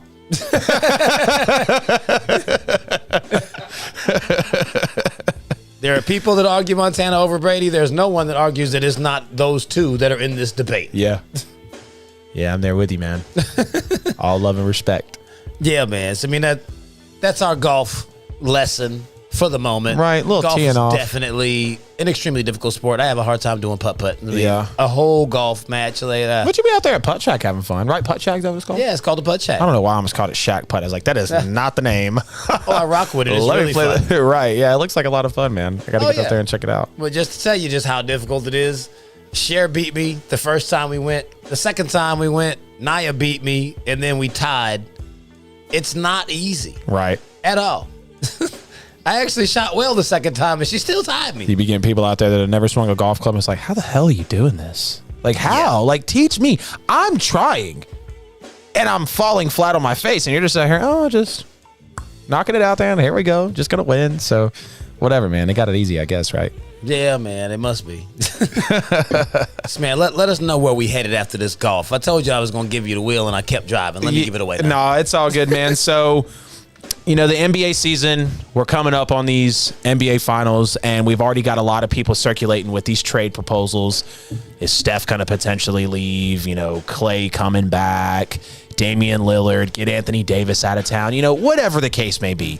But I was really able to bring it down to some trades that I feel like we could realistically see. And I know you had some that you threw in from a couple weeks ago. So we'll start with the first one up on the list. We've got Damian Lillard to the Lakers straight up for Anthony Davis. And this one would be interesting because Anthony Davis, when the day after they got eliminated, everybody was curious because, okay, is AD still going to be able to be that two-piece to LeBron? But you've also got to wonder, would Anthony Davis want to go over to a Portland team? But when you're looking at Damian Lillard going over to a Lakers team, LeBron needs a consistent two, which, like I said, I feel like Dame would take the role of a two, or I feel like LeBron would take the role of a two because they're both really smart. They can pass well. They can really try to score at will, when they want to. So at the end of the day, I feel like this could go down as a good trade because the Lakers, they're still holding on to something. People don't want to believe that this Lakers campaign is going to come to an end so soon with LeBron because that's kind of what it's felt like. Like he was in Miami and they had the decision and we're going to win 7 or 8. And it's like, man, you get to your first one and blow it. Then you win back-to-back and you go in for the third straight and then, you run into the buzzsaw of the Spurs. So it's like, where is this going to go here? You've got LeBron again, big culture, big name, big market. He wants another one. He doesn't want to be called LeMickey. That's not the Disney World ring. He doesn't want to hear that. So give me your thoughts on what you would think. Do you think it could be logical, Dame, straight up to the Lakers for Anthony Davis? Man, I'm back and forth with this. I mean, on one hand, I want to sell it just to the mere fact that leaving, you take Anthony Davis out of the equation, there's nothing down low. Right. You're really counting on the health of Drummond. Mm-hmm. Which we don't even think is coming back. Yeah, I mean, he may or may not come back. If he doesn't and you get rid of Anthony Davis, what do you have? You had a very big team that played great defense. Right. And scoring really wasn't your thing. You bring in Dame Lillard, all of a sudden your scoring should take an uptick. Where I think that it could win is why instead of selling, I would buy it, is if Dame Lillard came in and LeBron, for the first time in his career, took the role of a Robin. Yep. If he plays the number 2 guy and lets Dame do his thing and actually plays as the number 2 scorer and facilitates and plays defense, he can prolong his career if he understands. Because, I mean, we've all seen over the last season, LeBron is still highly effective and still one of the best players in the league, but he's not the same athlete that he used to be. He doesn't have that switch anymore where he can just take games over and he can't carry the team all the way to the finals like he had been. Yep. He needs someone else. So if he makes that transition right now to bring in a Dame Lillard and let Dame cook and take some heat off of him. I mean, Dame's never played on the same court as someone that actually garners that kind of attention to where he's going to get a single cover all the time. Yep. He won't see double teams unless he's going for 50, in which case then he's like, all right, I'm going to just get the ball to LeBron. He's going to run in and dunk and get fouled every other play. Yep. So, I mean, that could be a very lethal 1-2 punch, especially if Kyle Kuzma finds his life somewhere. Right. We don't know what's really going on with that guy. But, I mean, I think it really could work. It would all really depend on what LeBron's willing to do. Right. I think at the end of the day, too, and when you mentioned it, talking about not really having any size down low, that might go on to be a sell for me. I'll keep it easy, though, Gary. You don't even have to change the graphic, man. Let's go ahead and stick with Damian Lillard going over to play with Luka Doncic. Luka's really in his prime right now. Third, going into third, fourth year. Going in his fourth year, I think, third, whichever one. We know how Luka is, played overseas ever since he was like 5 years old, feels like, I think realistically 14. And a guy who just comes out and balls every night, really has a complete game. Yeah, he's still young, and some people want to say, oh, he's not this wiry player, but he's still blowing past people. I mean, he's still got the size. He's still got a chance to be a really versatile player. So we'll stick here with it, which would be a huge trade.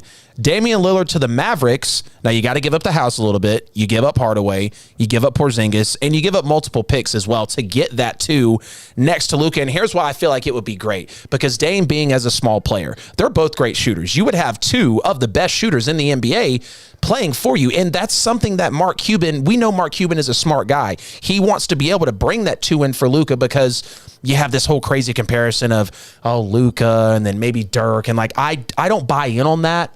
But I understand why people are still trying to, kind of fall back on that. But I think we need to hold off of it a little bit. But overall, what would you think if, Damian Lillard to the Mavericks next to Luka, like I said, Porzingis, Hardaway, and multiple picks go out, but you bring Dame in to Dallas? I'm selling that one. Yeah. I don't like it just because Dame and Luka are both ball-dominant scorers. Both of them will be tasked with trying to figure out who is going to take the back seat.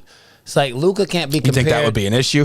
Luka can't be compared to Dirk for the mere fact that Dirk was not ball dominant. Right. You give him the ball, he makes it happen, but he's not. He doesn't have the ball in his hands all the time. Right. Luka owns the ball, and that's one thing that Porzingis complained about. He's always got the ball. When they give me a chance, then I can score. And not to say that he was all the way right because he's not panned out. And Porzingis has been very disappointing from what his potential looked like when he was playing with the Knicks. But, he does have a point just to the fact that Luka does have the ball the entire game. That's why he's able to get triple-doubles because he's either shooting, passing. He's got the ball all the time. I don't think that really works for Dame. He would really take Dame out of his game, or when Dame is hot and he starts shooting from the logo, what is Luka doing? Mm-hmm. Luka does not play off the ball. I don't know that he can't, but we've never seen him try it, nor have we ever seen Dame try it. Just like when we proposed the Laker trade, that would work if LeBron took the two role. Yep. Because we're not talking about Dame doing that. I think it would be less of a confrontation. Yeah, Dame is 31 years old, or he's about to be. If he's not, I know he's almost there. Mm-hmm. He's been in the league for 9 years. Right. He's got a lot to prove. He's been an all-star multiple times. He's made it to the playoffs, has not been able to make it to the mountaintop. He's not taking a back seat. Right. And neither is Luka. Luka's like the second coming of Larry Bird for what most people are saying. And his numbers actually do support that theory, so you can't argue with it too tough. But he's really on a roll. He's able to carry the team. He takes over. Neither one of them are in position to take a step back. So I don't think that works when you put them together. Yeah, potential conflict. And I see what you mean there by Lillard and Luka being ball dominant. And oddly enough, because I know Lillard wants to win so badly, I feel like Lillard would be able to take that back seat. I know he's been, really a one his whole career. But I feel like when you give him to a Luka who can run an offense, who can still drop it for you, and then Lillard's quick. He'll run around the floor for you, get you some space, be able to space the floor for your shooters, and Luka can do the same thing. I feel like with Luka's size, it would provide more versatility because when you have a potential point forward that can be that big and play really from the 1 to the 4, it feels like with Luka. I mean, hell, give Luka a few more inches. You're talking about him maybe running all 5 positions, which is really special, at a young age. So I'd be a buy on that. I would be, because I think Dame would be okay to take that 2 role. As crazy enough as it sounds, because I know he's been a 1 his whole life, he's looking for another star to break through with, and I think Luka could really be that 1 for him. Now, I know this is one that you're really going to like, and I think it would be a good one because you talk about, still keeping physicality with this team, and it's kind of something that they've needed the whole time. And it would make you wonder if you had a Russell Westbrook, LeBron James, and Anthony Davis, but you're sending out KCP, you're sending out Kuzma, and you're sending out a slew of picks as well. I feel like with that collateral, you give it to Washington, put the ball in their court. Hey, man, you've got Bradley Beal, who almost led the league in scoring this year, who is definitely a superstar who will drop 35, 40 points on you a night. But Russell Westbrook is still trying to find his groove, and I feel like you put him with a Lakers team. They don't need him to shoot. They don't need him to shoot at all. They've got their shooters there. You put him with the Lakers team, a team who is still trying to keep that, LeBron saga together because they just don't want to let go of it. And I feel like there's a little bit left there, but let's not milk it too much per se. So give me a buy, sell, or hold on Russell Westbrook to the Lakers for KCP, Kuzma, and a slew of picks. I mean, I would buy that 10 times over. Yeah. Buy it again. Russell Westbrook out there. I mean, you've got now someone who has a motor that never stops coming to a team with an injury-prone guy and a guy that's near the end of his career that needs not have to actually go that hard and carry and push that motor like that anymore. So you bring Russ out. Russ would average another triple-double, which we know clearly he can do because he's done it so many times in his career already, to the point where we've now normalized the triple-double as if that's something that's easy to do. As if there's only one other player not named Russ that's ever done it. But I mean, him coming out there with Anthony Davis, I think that would prolong Anthony Davis's career. It would probably push back the injury because of the fact that he doesn't have to do that much. I mean, you saw like what Russell Westbrook was able to do with Steven Adams out there on the court with him. He goes to the rack, he drops the dime, he makes it like Russ is really great with a big man. You've got a big man that's as versatile as Anthony Davis. Anthony Davis would get like 6 to 7 dunks per game, like easy ones. Russ would probably average like 12 points, at least 15 to 16 assists, and probably another 12 to 15 rebounds. Like he would average a ridiculous triple-double playing with them because he'd probably never really shoot. Those 12 points would just come off layups and a couple of free throws each game. Yep. He'll never shoot the ball from the perimeter. He'll make life so easy for LeBron. But with LeBron and Anthony Davis out there, the lane would be wide open. So that could in turn into the Westbrook layup show because no one's fast enough to stay in front of him. Right. So I mean, the options are limitless, especially if you're keeping some of the prime players for the Lakers around. I mean, you'll definitely need to add a little shooting to that team, but that's usually not all that difficult to do, especially when older players, even guys who have retired just recently, start to see a team like this where you're like, okay, we got LeBron, we got AD, Russell Westbrook. Like, you've got 2 guys that are pass first. Everyone wants to go play there. Yep. Especially you're a shooter. Like, yeah, like I'm going to get all kind of open looks. No one's ever going to be on me, and they're definitely going to give it to me.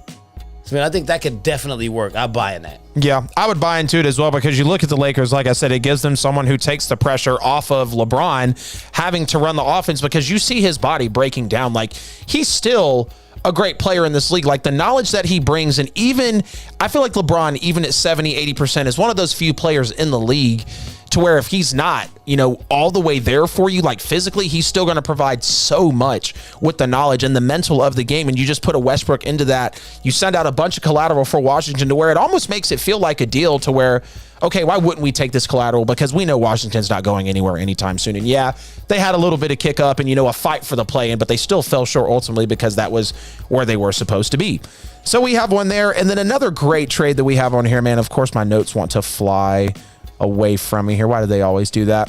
So one more that was, and then maybe we can get in. Well, no, I think we'll do one more because we got to get into these division breakdowns before we roll out of here tonight. So one to set off the city, man, for sure. Kawhi Leonard to the Hawks. Now, I feel bad for even saying this one, because Kawhi, obviously, he's been dealing with some injuries, but we're going to have some fun with it. We call them insane blockbuster trades for a reason. So let's send Kawhi Leonard to the Atlanta Hawks for Bogdan Bogdanovic, Kevin Huerter, DeAndre Hunter, and a couple picks as well, because you're getting a huge two-way player in Kawhi Leonard. You bring in a huge star that would be able to play next to Trae. You still got Collins. You still got Capella. Now, you do send out some players that would give you a big spark, but buy, sell, or hold on this massive trade for Kawhi Leonard to go to the Hawks. Oh, man, I think the Hawks should mortgage the State Farm Arena for that trade. If you bring in a guy like Kawhi to play next to Trae, you still got Jason Collins. You still have Lemon Pepper Lou. Yep. I mean, that's a no-brainer. I mean, Bogey is good, but he ain't Kawhi. Kawhi has proven time and time again in the playoffs, he's that dude. I mean, even though we kind of got on him last year about not being able to just carry a squad, the whole team was built around him. I mean, we see that that's not quite his MO. The Hawks have a squad that's similar to what he walked into in Toronto. Like, he's got that's a very good team. It's young. They're scrappy. They have scorers outside of him. All they need him to do is come in and be the mercenary. You play great defense when you're playing against a team and there's a matchup where there's someone that you have no one else that can guard. Kawhi can guard him. You come out and it's going to come down to the end of the games. You need someone who has that in-game takeover ability, killer mentality. Kawhi can do that. He would absolutely take the Hawks over the hump. And even if he only played for one season, he could come and deliver the city a championship. And I think even if you mortgage the future away for the next 5 years, I believe the city would overwhelmingly say, are we going to get a ring for that? Mm-hmm. Yeah, okay, yeah, run it. Yeah. We get a ring and we'll suck for 5 years until we rebuild? Cool. Give me the ring. Size us up. I mean, would you rather make the playoffs and make a deep run for the next 5 years, or would you rather win a ring now? Yeah. Foaming at the mouth for it. Yeah, 10 man. times out of 10, you rather win a ring, especially in a city that doesn't have one for that team. Yep. If you're a team that's never won, that's what you want. Mm-hmm. Get that one. Like, at least just get it under their belt. I mean, I guarantee you, football talks in Philly will never be the same because they finally got their one. Yeah. Toronto, can't say nothing to them. They got their one. Yep. When teams get one, all of a sudden it changes the landscape. Now this is looked at as a place that wins, so even after you're in quote-unquote rebuild mode, people are wanting to go there because, they just won. Yep. The fans feel different. The franchise is different. Winning a championship changes everything, and if you have to mortgage everything to get it, do it. Yeah. Now, those players heading out, that's really going to depend on a lot of, what happens with the Hawks this year, because those players that I did mention can be very key. And if DeAndre Hunter was in the mix, that probably would almost be a no for the city. But when you're looking at a guy like Kawhi, to where, the Hawks do have a player or two that can be a two-way guy for you, but when you're talking about Kawhi, who's one of the best in the league, he could bring a spark for the Hawks. But that one, I don't know, that one kind of tugged at me for a second, man. I almost had to pull that one off. But we're talking about crazy trades, so here we go, man. But we are now to the bottom of the hour, and with the bottom of the hour, the last few weeks, we have been getting into these division breakdowns. Oh, absolutely, man. So before we jump on the division breakdowns, we got to bring Mike Beasley back in one more time. Let us know how they support black business. Yeah, appreciate it. Facts, fees. You can go to kingsbroadcasting.com, Kings with a Z. Go to the bottom of the page, hit that donate button if you like what we're doing and you want to help us keep bringing forth some of the great content that you see here tonight. Do so right there. Hit the donate button. No donation is too small or big. Thank you once again for tuning in right here every Wednesday night, 8 o'clock for the Petty Sports Show, brought to you by Kings Broadcasting Studio. You're tuned in watching Adam and Famous Facts Fees tonight. You know what I'm saying? They bringing the business. They bringing all the heat with the playoffs. The boxing match that just took place over the weekend. They're getting ready to go in for the NFC South. So, stay tuned. Keep sharing the show. Join the page. Like, follow, subscribe. You know what I'm saying? Keep sharing. And you can listen to all the previous shows and this show tomorrow on Apple Podcasts, Google Podcasts, and Spotify, as well as iHeartRadio. Thank you so much. Call in. It's not too late. 678-871-9602. That's how you can be a part of the show tonight. We'd love to hear from you. And let these guys get at you, you know what I'm saying, with whatever comment you may have. Thank you so much. Back to the regular scheduled program. ATL. Hope. Yes, sir. Appreciate that, Mike Beasley. Now back to your regularly scheduled program.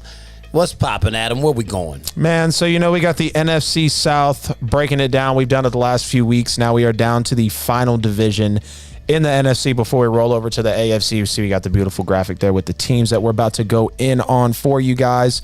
So we'll start at the top, man, with the New Orleans Saints coming into this year. Team's going to look so different. No Drew Brees, sent out a lot of key players. And I might have to bite the inside of my cheek as I give my take, but I'll let you go first. New Orleans Saints, expectations versus reality fees for the 2021 season. Yes, sir, man. Let me go ahead and kick this thing off. No, the Saints went 12-4 last year, won the division, lost in the divisional round to the Bucks. Expectations this year, I believe, will be a 10-7 season, second in the NFC South and a wild card berth, considering you're looking at Jameis Winston and Taysom Hill splitting time possibly at quarterback. Mm-hmm. You really have a depleted defense. I mean, they tried to address some of these needs, but the salary cap and free agency really decimated this squad. So I think it'll be a real struggle. The reality, Jameis Winston and Taysom Hill, and neither one of them are that good. Jameis is very turnover prone. Taysom is a gadget guy. Mm-hmm. He's not an actual every down NFL quarterback. Right. And you couple that on top of, they have a very tough schedule. Like the defenses that they have to face on top of the teams that don't have stellar defenses, they have really good offense. So I think it's going to be a rough road. We're looking at them playing the NFC East, the AFC East. There are 3 divisional games because of where they finished last season, so they get 3 division winners. And then the 6 games inter-division, which is extremely difficult. NFC East, Dallas, New York, Philly, Washington, I got them going 2-2. AFC East, also 2-2 against New England, Buffalo, Miami, and the Jets.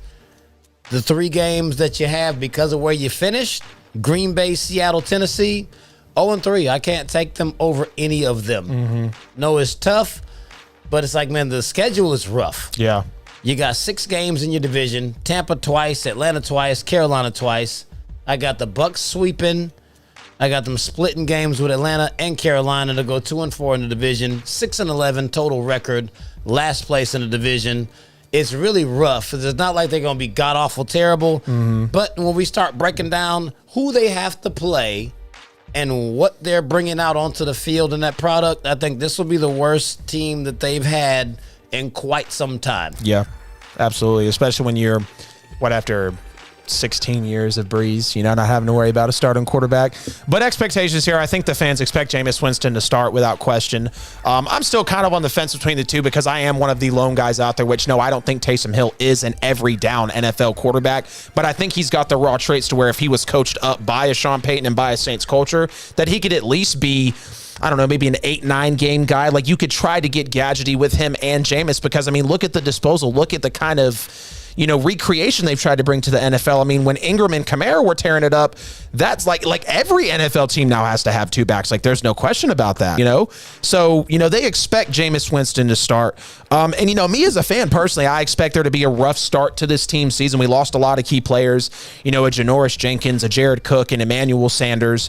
Obviously, Drew Brees, our guy, which, I said it and it wasn't very popular and a lot of people called me crazy, but Brees was holding this team back towards the end of his career when we had put the best roster around him and the best defense that he's ever had around him by the numbers and by the eye test as well, still holding us back as he was getting older.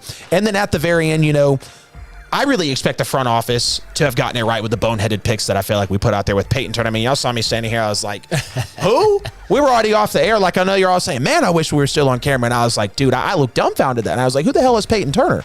We didn't go get Asante Samuel Jr. We didn't go get a receiver in Bateman or I don't even remember the other receivers. Now I know Baltimore picked up a receiver. There was Rashad Bateman. I made to Karma. Right, there was Rashad Bateman. I know Terrace Marshall wasn't a first rounder, but the fact that we didn't even take a receiver till the 7th round, there were just so many needs that the Saints missed on in certain parts of this draft, and this draft had a lot of talent in it as well. Now we go to the reality. I don't feel like we're going to know until right before the season starts, and I don't say that to be funny or totally obvious, that we're going to know until we're not going to know, until the start of the season who the quarterback is, because we've seen Sean Payton, like when it was coming down to Jameis and Taysom when Drew got hurt. We didn't know Taysom was going to start until the day before the game, and he was trying to kind of amp up the Falcons, a little mystery element of surprise there. So we'll see what happens in that aspect, but I think the quarterback one position is going to be a question mark until we bump right up against the regular season. Then also another reality is I think the Saints are going to take about 6, maybe 8 weeks to truly find their identity. Are we going to be a team that can open up the playbook big because Breeze couldn't do that? Or is Jameis just going to really, confine in Latavius Murray and Alvin Kamara to really take the pressure off him right on the defense? And, I hate to say it, man. I know we're not going to win the division. Second place kind of feels tough just because of, we lost a lot of people. People don't know what to expect from the Saints. I don't know what to expect from the Saints coming in. So I'd like at least a third place division. I don't want to believe we could fall last into the division, but at the same time, Mickey Loomis, the GM, said it's a retooling, not a rebuild. I think that's a little bit of a cover-up. It could feel like a rebuild because of the cap situation, But we'll go ahead and move on from these Saints. What's your record? Man, honestly, I'll be happy with 11 wins, probably, to be honest. 11 wins at probably. Third? Probably, yeah. Maybe. The NFC South ain't going to be that good. You're not getting third place with 11 wins. We'll see, man. I don't know what to expect out of the team. I really don't. I can't even sit here and I don't know who my quarterback is. How can I give you a prediction if I don't know who my quarterback is? You said oh, I know. Third place in the division. You maybe 11 wins. Maybe that's best case. Well, we'll see how it falls. You know how the Falcons fans are feeling. You know how the Panthers are trying to feel about the division, too. Tampa Bay's up there at 1. With 11 wins, that'll be the best division in the history of the NFL. We'll see what happens, man. Maybe we'll be a second place, or I don't know. I couldn't even wrap my head around this whole situation because I don't even know who the quarterback is yet. And we've lost so much talent. It's hard for me to truly grip the entirety of the situation, really. But we'll move on to the Super Bowl champions now with the Tampa Bay Buccaneers, bringing back all 22 starters, 11 on each side of the ball. Not a whole lot you can say about this team other than you really know that they want to push for the Super Bowl again. But give me your expectations versus reality with these Tampa Bay Bucks. Tampa Bay Bucks, 11-5 last season, coming in, new quarterback, couple of new pieces. They had to kind of try to figure things out. They made it all the way to the Super Bowl and pulled in to team's second Super Bowl win. Expectations this season are to repeat, obviously. They're literally pushing for a 17-0 historic season because they have expectations that are actually that outlandish, and they're not ridiculous. I'm not calling them a 17-0, but they are the class of the league, and there's really not a whole lot of teams that are geared up to be able to stop this on both sides of the ball. Yep. They have an elite defensive front. They have a good, actually elite defensive front and linebackers. They have a very decent secondary. Their offense, clearly, we don't have to go through and name everyone that's on that side of the ball. Yep. They can put up points with anybody. So, we're looking at NFC East. I got them 4-0 against them. I've got them against the AFC East 3-1. I think that one loss will either be to New England or Buffalo. They won't lose to both of them. One of them will get them. They'll go 3-0 in their other games because they finished second in the division last year. They'll play the Rams, the Colts, and the Bears. None of those teams will beat them. And then they go through the division. I think they'll actually sweep the division to give them an ultimate record of 16-1, number one record in the NFC and the NFL. Primed up to go back to a repeat or at least back-to-back Super Bowl appearances at the very least. Yeah. The Bucks, man, when they pulled off bringing back all 22, 11 on both sides of the ball, it was just there's no question about what these guys are shooting for, and I would say an expectation, obviously, to not skip a beat from last season, considering how far ahead they really were of everybody, how much they were truly outperforming. The Super Bowl showed it all to us. By the time it was time to put the money where their mouth was, they were so far ahead of everybody. And another thing, Brady was great last year. When it really mattered, yeah, it was, kind of rusty first few weeks, but he found himself. And once he got the health under his entire team and he learned to trust in that young offensive line in some spots, Brady was great. And I think the fans expect him to come back even better. The fans are looking for number 8 for Brady. No question about that. I'd like to see him get it because, I've sat up here and said, and I still believe it, Tom Brady's going to win 9 Super Bowls before he retires. I have no doubt about that in my mind. And this is going to be a year where he's looking for number 8. And realistically, I do think Brady will continue the good play. There's no question about that. I think he's going to have that continuity, with the offensive line. And I mean, Tristan Wirfs was a huge bright spot of that line. Now, what's going to be interesting, another reality for them is I think they're going to finally have to decide, because Fournette came back. Yeah, he did. And Rojo did as well. Did Rojo come back? Okay. Yeah, they went all of them back. Right. Well, yeah, I wasn't. They let McCoy. I just like to steal Shady. Super Bowls. Oh yeah, you could potentially call me one of the GOATs. Back-to-back Super Bowl wins and didn't take a snap in either one of them. Terrible, man. But either way, I think they're going to finally have to decide. Ring collector. Right. Like Brady was able to sling the ball, and they were able to stop the run very well also. But if they could get maybe a definitive split between a Fournette and a Rojo, I think that would just take that offense that much further, because we know they've got weapons to throw the ball to. Like with Gronk coming back, you're going to have OJ Howard, you're going to have Cameron Brate, a couple guys that fell off, and really everything was in, Gronk's corner for those big games. So I expect Tampa to be about a 13 to 15 win team. There's no question about that. NFC Championship, they're going to win the NFC South. And I mean, this team's loaded. There's not really much more to drag out about the Super Bowl champs. They did what everybody wants to do every year. When you have a great season, bring everybody back. They were the only team to do it, so we'll see what happens with it. Now, moving on to the Dirty Birds, the Atlanta Falcons, who went through a crazy offseason between the draft, acquisitions, cuts, trying to figure out the money, the quarterback situation. Julio was on the move, highest ever drafted tight end. I mean, so much going into the Falcons season. 2021 expectations versus reality. 2021 expectations for the Atlanta Falcons, I believe, are an 11-6 season, second place in the division, a wild card run, a return to the elite offensive performance and status with Matt Ryan, the rook Kyle Pitts taking over and basically standing in for what Julio was able to do for them for about a decade and some change. And Calvin Ridley emerging as the number one wide receiver and really taking off. I think that is what the expectations are for the Atlanta Falcons.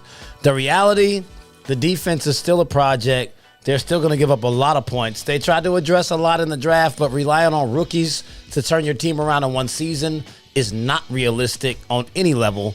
And Matt Ryan is a very elite game manager. He's still not going to win these games for you. Counting on Kyle Pitts to be Julio Jones is a bit facetious and ridiculous. He's not Julio. I mean, he's going to be very good. He'll probably have a very successful rookie campaign, but Falcons Nation is expecting him to be Julio. Yeah. That's a lot. Yeah. This dude has never played an NFL snap. He's playing tight end. It's like he did have a couple of weaknesses while he was playing in Florida, and they didn't do a whole lot of winning out there. I mean, Florida was good last year, but I mean that Kyle Pitts put them on the map last year. the expectation is too much. Yeah. I mean, against the NFC East, I think the matchups are bad. Between Dallas, New York, Philly, and Washington, I got Atlanta going 1-3. Against the AFC East, I got them 2-2. Against New England, Buffalo, Miami, and the Jets. I think they can beat Miami. They can beat the Jets. I think they'll lose to New England and Buffalo. The 3 games you got because you finished dead last in the division last season. You got Jacksonville, San Francisco, and Detroit. There's one very unfavorable matchup that comes from that because of the fact that you got to play San Francisco, who is now going to be healthy. So I've got you going 2-1. You can beat Jacksonville. You can beat Detroit. San Francisco is going to mop the floor with you. Then your division. Tampa twice. Sweep. I've got you splitting with New Orleans, splitting with Carolina, 2-4 in the division. I got them at a total of 7-10. 7-10 will get them either third or second in the division, depending on where I sit with Carolina. So I'll let you know how I've got that panning out. All right, man. All right. I see how you got them Falcons shaping out there. And I will go ahead and agree with you. You know, the biggest thing that I feel like fans are banking on is Kyle Pitts. What is Pitts going to be? And is Ridley going to be able to basically make it feel like that, you know, Julio Jones is still there or that he didn't leave, you know, however you want to look at it. But people seem to forget that it's hard for tight ends to break into the league and immediately find success. I mean, look at Gronk. It took him a minute. Look at Waller. Look at Kittle. Look at Kelsey. It took them some time to break into the league. And like, yes, you can make an argument that he's all of them put together and maybe he's talented, more talented than all of them being the young age that he's at. But he still needs to find his time, and he does have a lot of expectations going into it. And, it's a little bit unfair, but it's what the Falcons put on him. And let's just be real. The Falcons traded Julio after they drafted Kyle Pitts. Let's just put that into perspective as well. Now, another expectation is I know the fans are thinking now, because this is a huge quarterback draft. You held the keys at number 4. They're going to expect Matt Ryan to be worth holding on to, especially with all the tutelage they brought in around him, everything that they tried to do for that defense, trying to get the offensive line right, because I've said it and you've said it. Matt Ryan is a great game-managing quarterback. Matt Ryan can win a Super Bowl if it's set up for him completely. I don't feel like the Falcons are set up completely. I still have questions about coaching. I have all the respect for Arthur Smith, all the respect for him, but you're still changing. One, you're changing conferences. Yes, obviously you're on a different team, but you're dealing with a completely different makeup than what that Tennessee team had. I mean, you're not having a 3,000-pound rusher, a wrecking ball, coming through the backfield, So it's not going to be that way in Atlanta. And then another thing is, with the third easiest schedule in the NFL, that they want to win at least 9 to 10 games coming up. The Falcons have a very, very favorable, might not be third easiest, but I know they have a very favorable schedule coming into this year. And with everything that's happened, bringing in Mike Davis, bringing in Kyle Pitts, elevating Calvin Ridley to that wide receiver 1 spot. And, the Falcons going 4-12 last year, it was such a roller coaster for them. You felt like in one point, maybe they were going to turn a corner. I mean, at one point, they were beating the Bucks 21-0 in that one game. Then they turn around and the Bucks come back and cue the Atlanta jokes again. But when we look at the reality of the team, I think Ridley's not going to have a problem being wide receiver 1. We know the route running is there. The guy's a workaholic. And overall, he's shown day in and day out from the day he's been drafted that he can be a guy to lean on. Now, wide receiver 1 is going to be taller for him. I think he'll adjust better than Kyle Pitts will.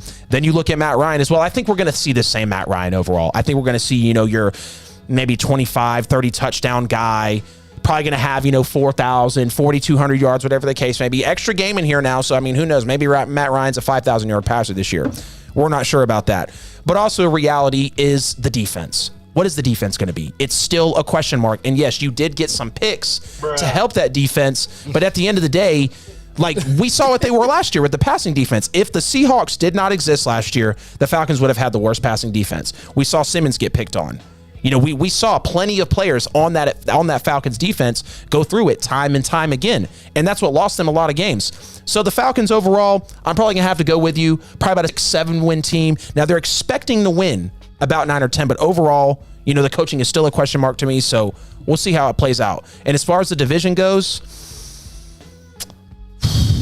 God, the NFC South is so hard for me to wrap my head around. Because every year it just takes a turn. I can't even place a division placement. I'll give you some wins there, probably about 6 to 7. But let's move on to these Panthers before we get to the bottom of the hour. It always feels like we're running out of time here. Always. So, Carolina Panthers, man, 2021 expectations versus reality. Go ahead and give it to me. Man, the expectations for the 2021 Carolina Panthers are very high and bright. They've got Sam Darnold. He's having a prove-it season. He spent the beginning part of his career with the Jets with 0 weapons, terrible coaching, just a bad franchise. He's gotten a bad rap, so they're expecting him to come in, a lot more stability, a healthy CMC. They're really looking to push for a wild card, second place in the division, and I think a 9-8 record is what their expectation would be. So I think it would be a very successful season coming off of a 5-11 campaign last year. The reality, their expectations are actually reasonable, especially in Rule's second year. Everywhere Matt Rule has been, they have had a very mediocre beginning campaign, and in year 2, he has completely turned the program around. Granted, we are talking about colleges. Every place that he's been, his second season has been a winning season and a complete turnaround. With Matt Rule, with Joe Brady, you bringing in Sam Darnold, a healthy Christian McCaffrey. The Panthers do have some promise. Against the NFC East, Dallas, New York, Philly, Washington, I got them 2-2. I think they really will hold their own. Against the AFC East, I think the way that their team is, the way their team is put together and the fact that Sam Darnold spent his whole career playing against these teams, I think they'll go 1-3. I think they'll beat the Jets. The Dolphins, the Bills, and the Patriots all have defenses that are good enough to stuff Sam Darnold, especially seeing as how they have that level of familiarity with him having spent his whole career with the Jets. Yep. I think that's a horrible draw for him. and they get the they get the Houston Texans, the Arizona Cardinals, and the Minnesota Vikings for their 3 division games. I think they'll go 2-1 in that stretch. And against the division, I got them getting swept by Tampa and splitting games with New Orleans and Atlanta for a record of 7-10, tying the Atlanta Falcons at 7-10. And I think the tiebreaker will end up going to the Carolina Panthers. All right. So I got the Panthers at second, the Falcons at third, both at 7-10. My Saints at fourth. 6-11. You'll have one team with a historically great record, 16-1. The other 3 teams, bad. Strength of schedule, I think, is a farce this season, just because of the fact that the NFC East, their records were so bad, and all those teams were decimated. You can't really play them Washington has a great into it. defense. Dallas has pretty much retooled. The Giants they were hurt by injury, and Philly will not be as bad as they were.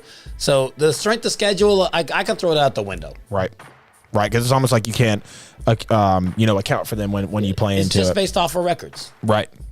Carolina Panthers, before we wrap up the show, we're about 5 minutes until the top of the hour, guys. So Christian McCaffrey last year, he suffered a really gruesome injury early on. I want to say that was week 2, like him and Saquon went down. It was, 2 of the best running backs in the game going down. Yep. The Panthers expect him to come bursting out of the gate. CMC's a very strong guy, very committed, dual threat, one of the best running backs. We don't have to sit here and, really hash out what CMC brings to the game, but I know the fans expect him to be busting out of the gates because they need him. He's a vital part of that offense. Now, J.C. Horn being taken at 8th overall, that was like the first shock for you and I outside of Trey Lance. Like, Kyle Pitts was a shock, but not really, because I was like, Atlanta's probably going to be stupid and do it, and they did. But J.C. Horn at number 8, I was like, wow, that's a high pick for a corner. And like some people weren't, some people had Surtain above him, which, the way it fell, Surtain went right after him, right? Number 9 to the Broncos. So that was, I guess, give or take. But they want J.C. Horn to step up. 8th overall, they need some help with that passing defense. And in an NFC South where you've got, passing attacks between the Falcons, the Saints, and the Bucks, you're going to need some secondary out there to at least stay alive in this division if you want to have any chance at it. And then also, they're going to want to gain some ground on finding this franchise quarterback because they knew Teddy wasn't it. They know Sam Darnold's not it. There was rumors about maybe Justin Fields falling to them, or if Trey Lance did, or Mac Jones, or whatever it could have been. At one point, we heard about a lot of these quarterbacks going to a lot of different places. And I really thought Carolina could have had a chance to make a play. Hell, maybe even for Deshaun Watson before, everything went south for him. But when you're looking at the reality for the Carolina Panthers, I do think that Christian McCaffrey comes back strong. I have no doubt about that. We know he's rehabbing. We know he's going to be a strong running back coming back. And like I said, the Panthers seriously need him for that part of the offense. And you have your receiving core as well. And you're going to have Darnold. But, they live and die by CMC. There's no question he is their best player on that team.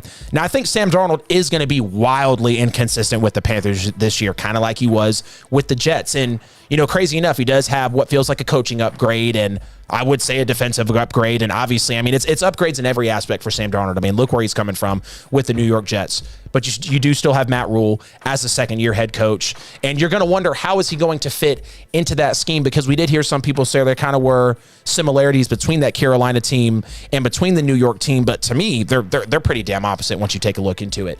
And you're going to want Sam Darnold to be able to put I'm seeing ghost thing behind him. New coach. Upgraded every aspect. It's kind of like in the Stafford situation. We've heard about your potential, Darnold. We've heard about what people have said about you, and you were taken with a fairly high pick. Now let's see if you can perform. We've got you in a situation. We've got you completely in a different conference. We relocated you, bro.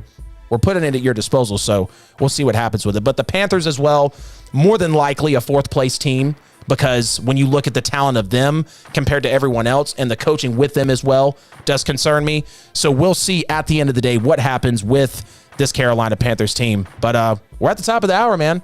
2 minutes until we roll out of here. Time to send the folks off, brother.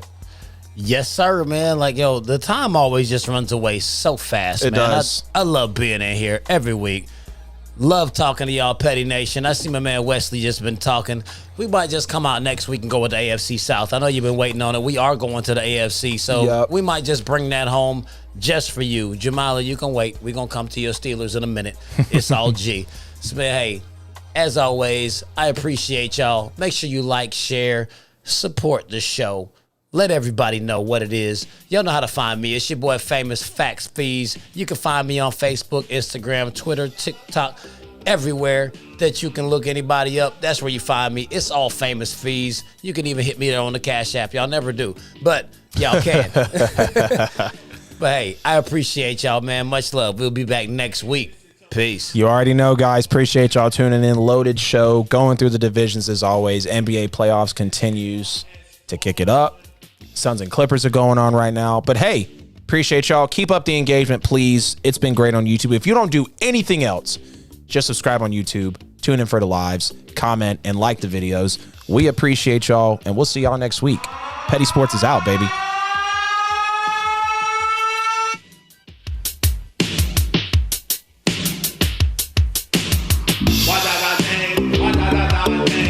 Listen to my 9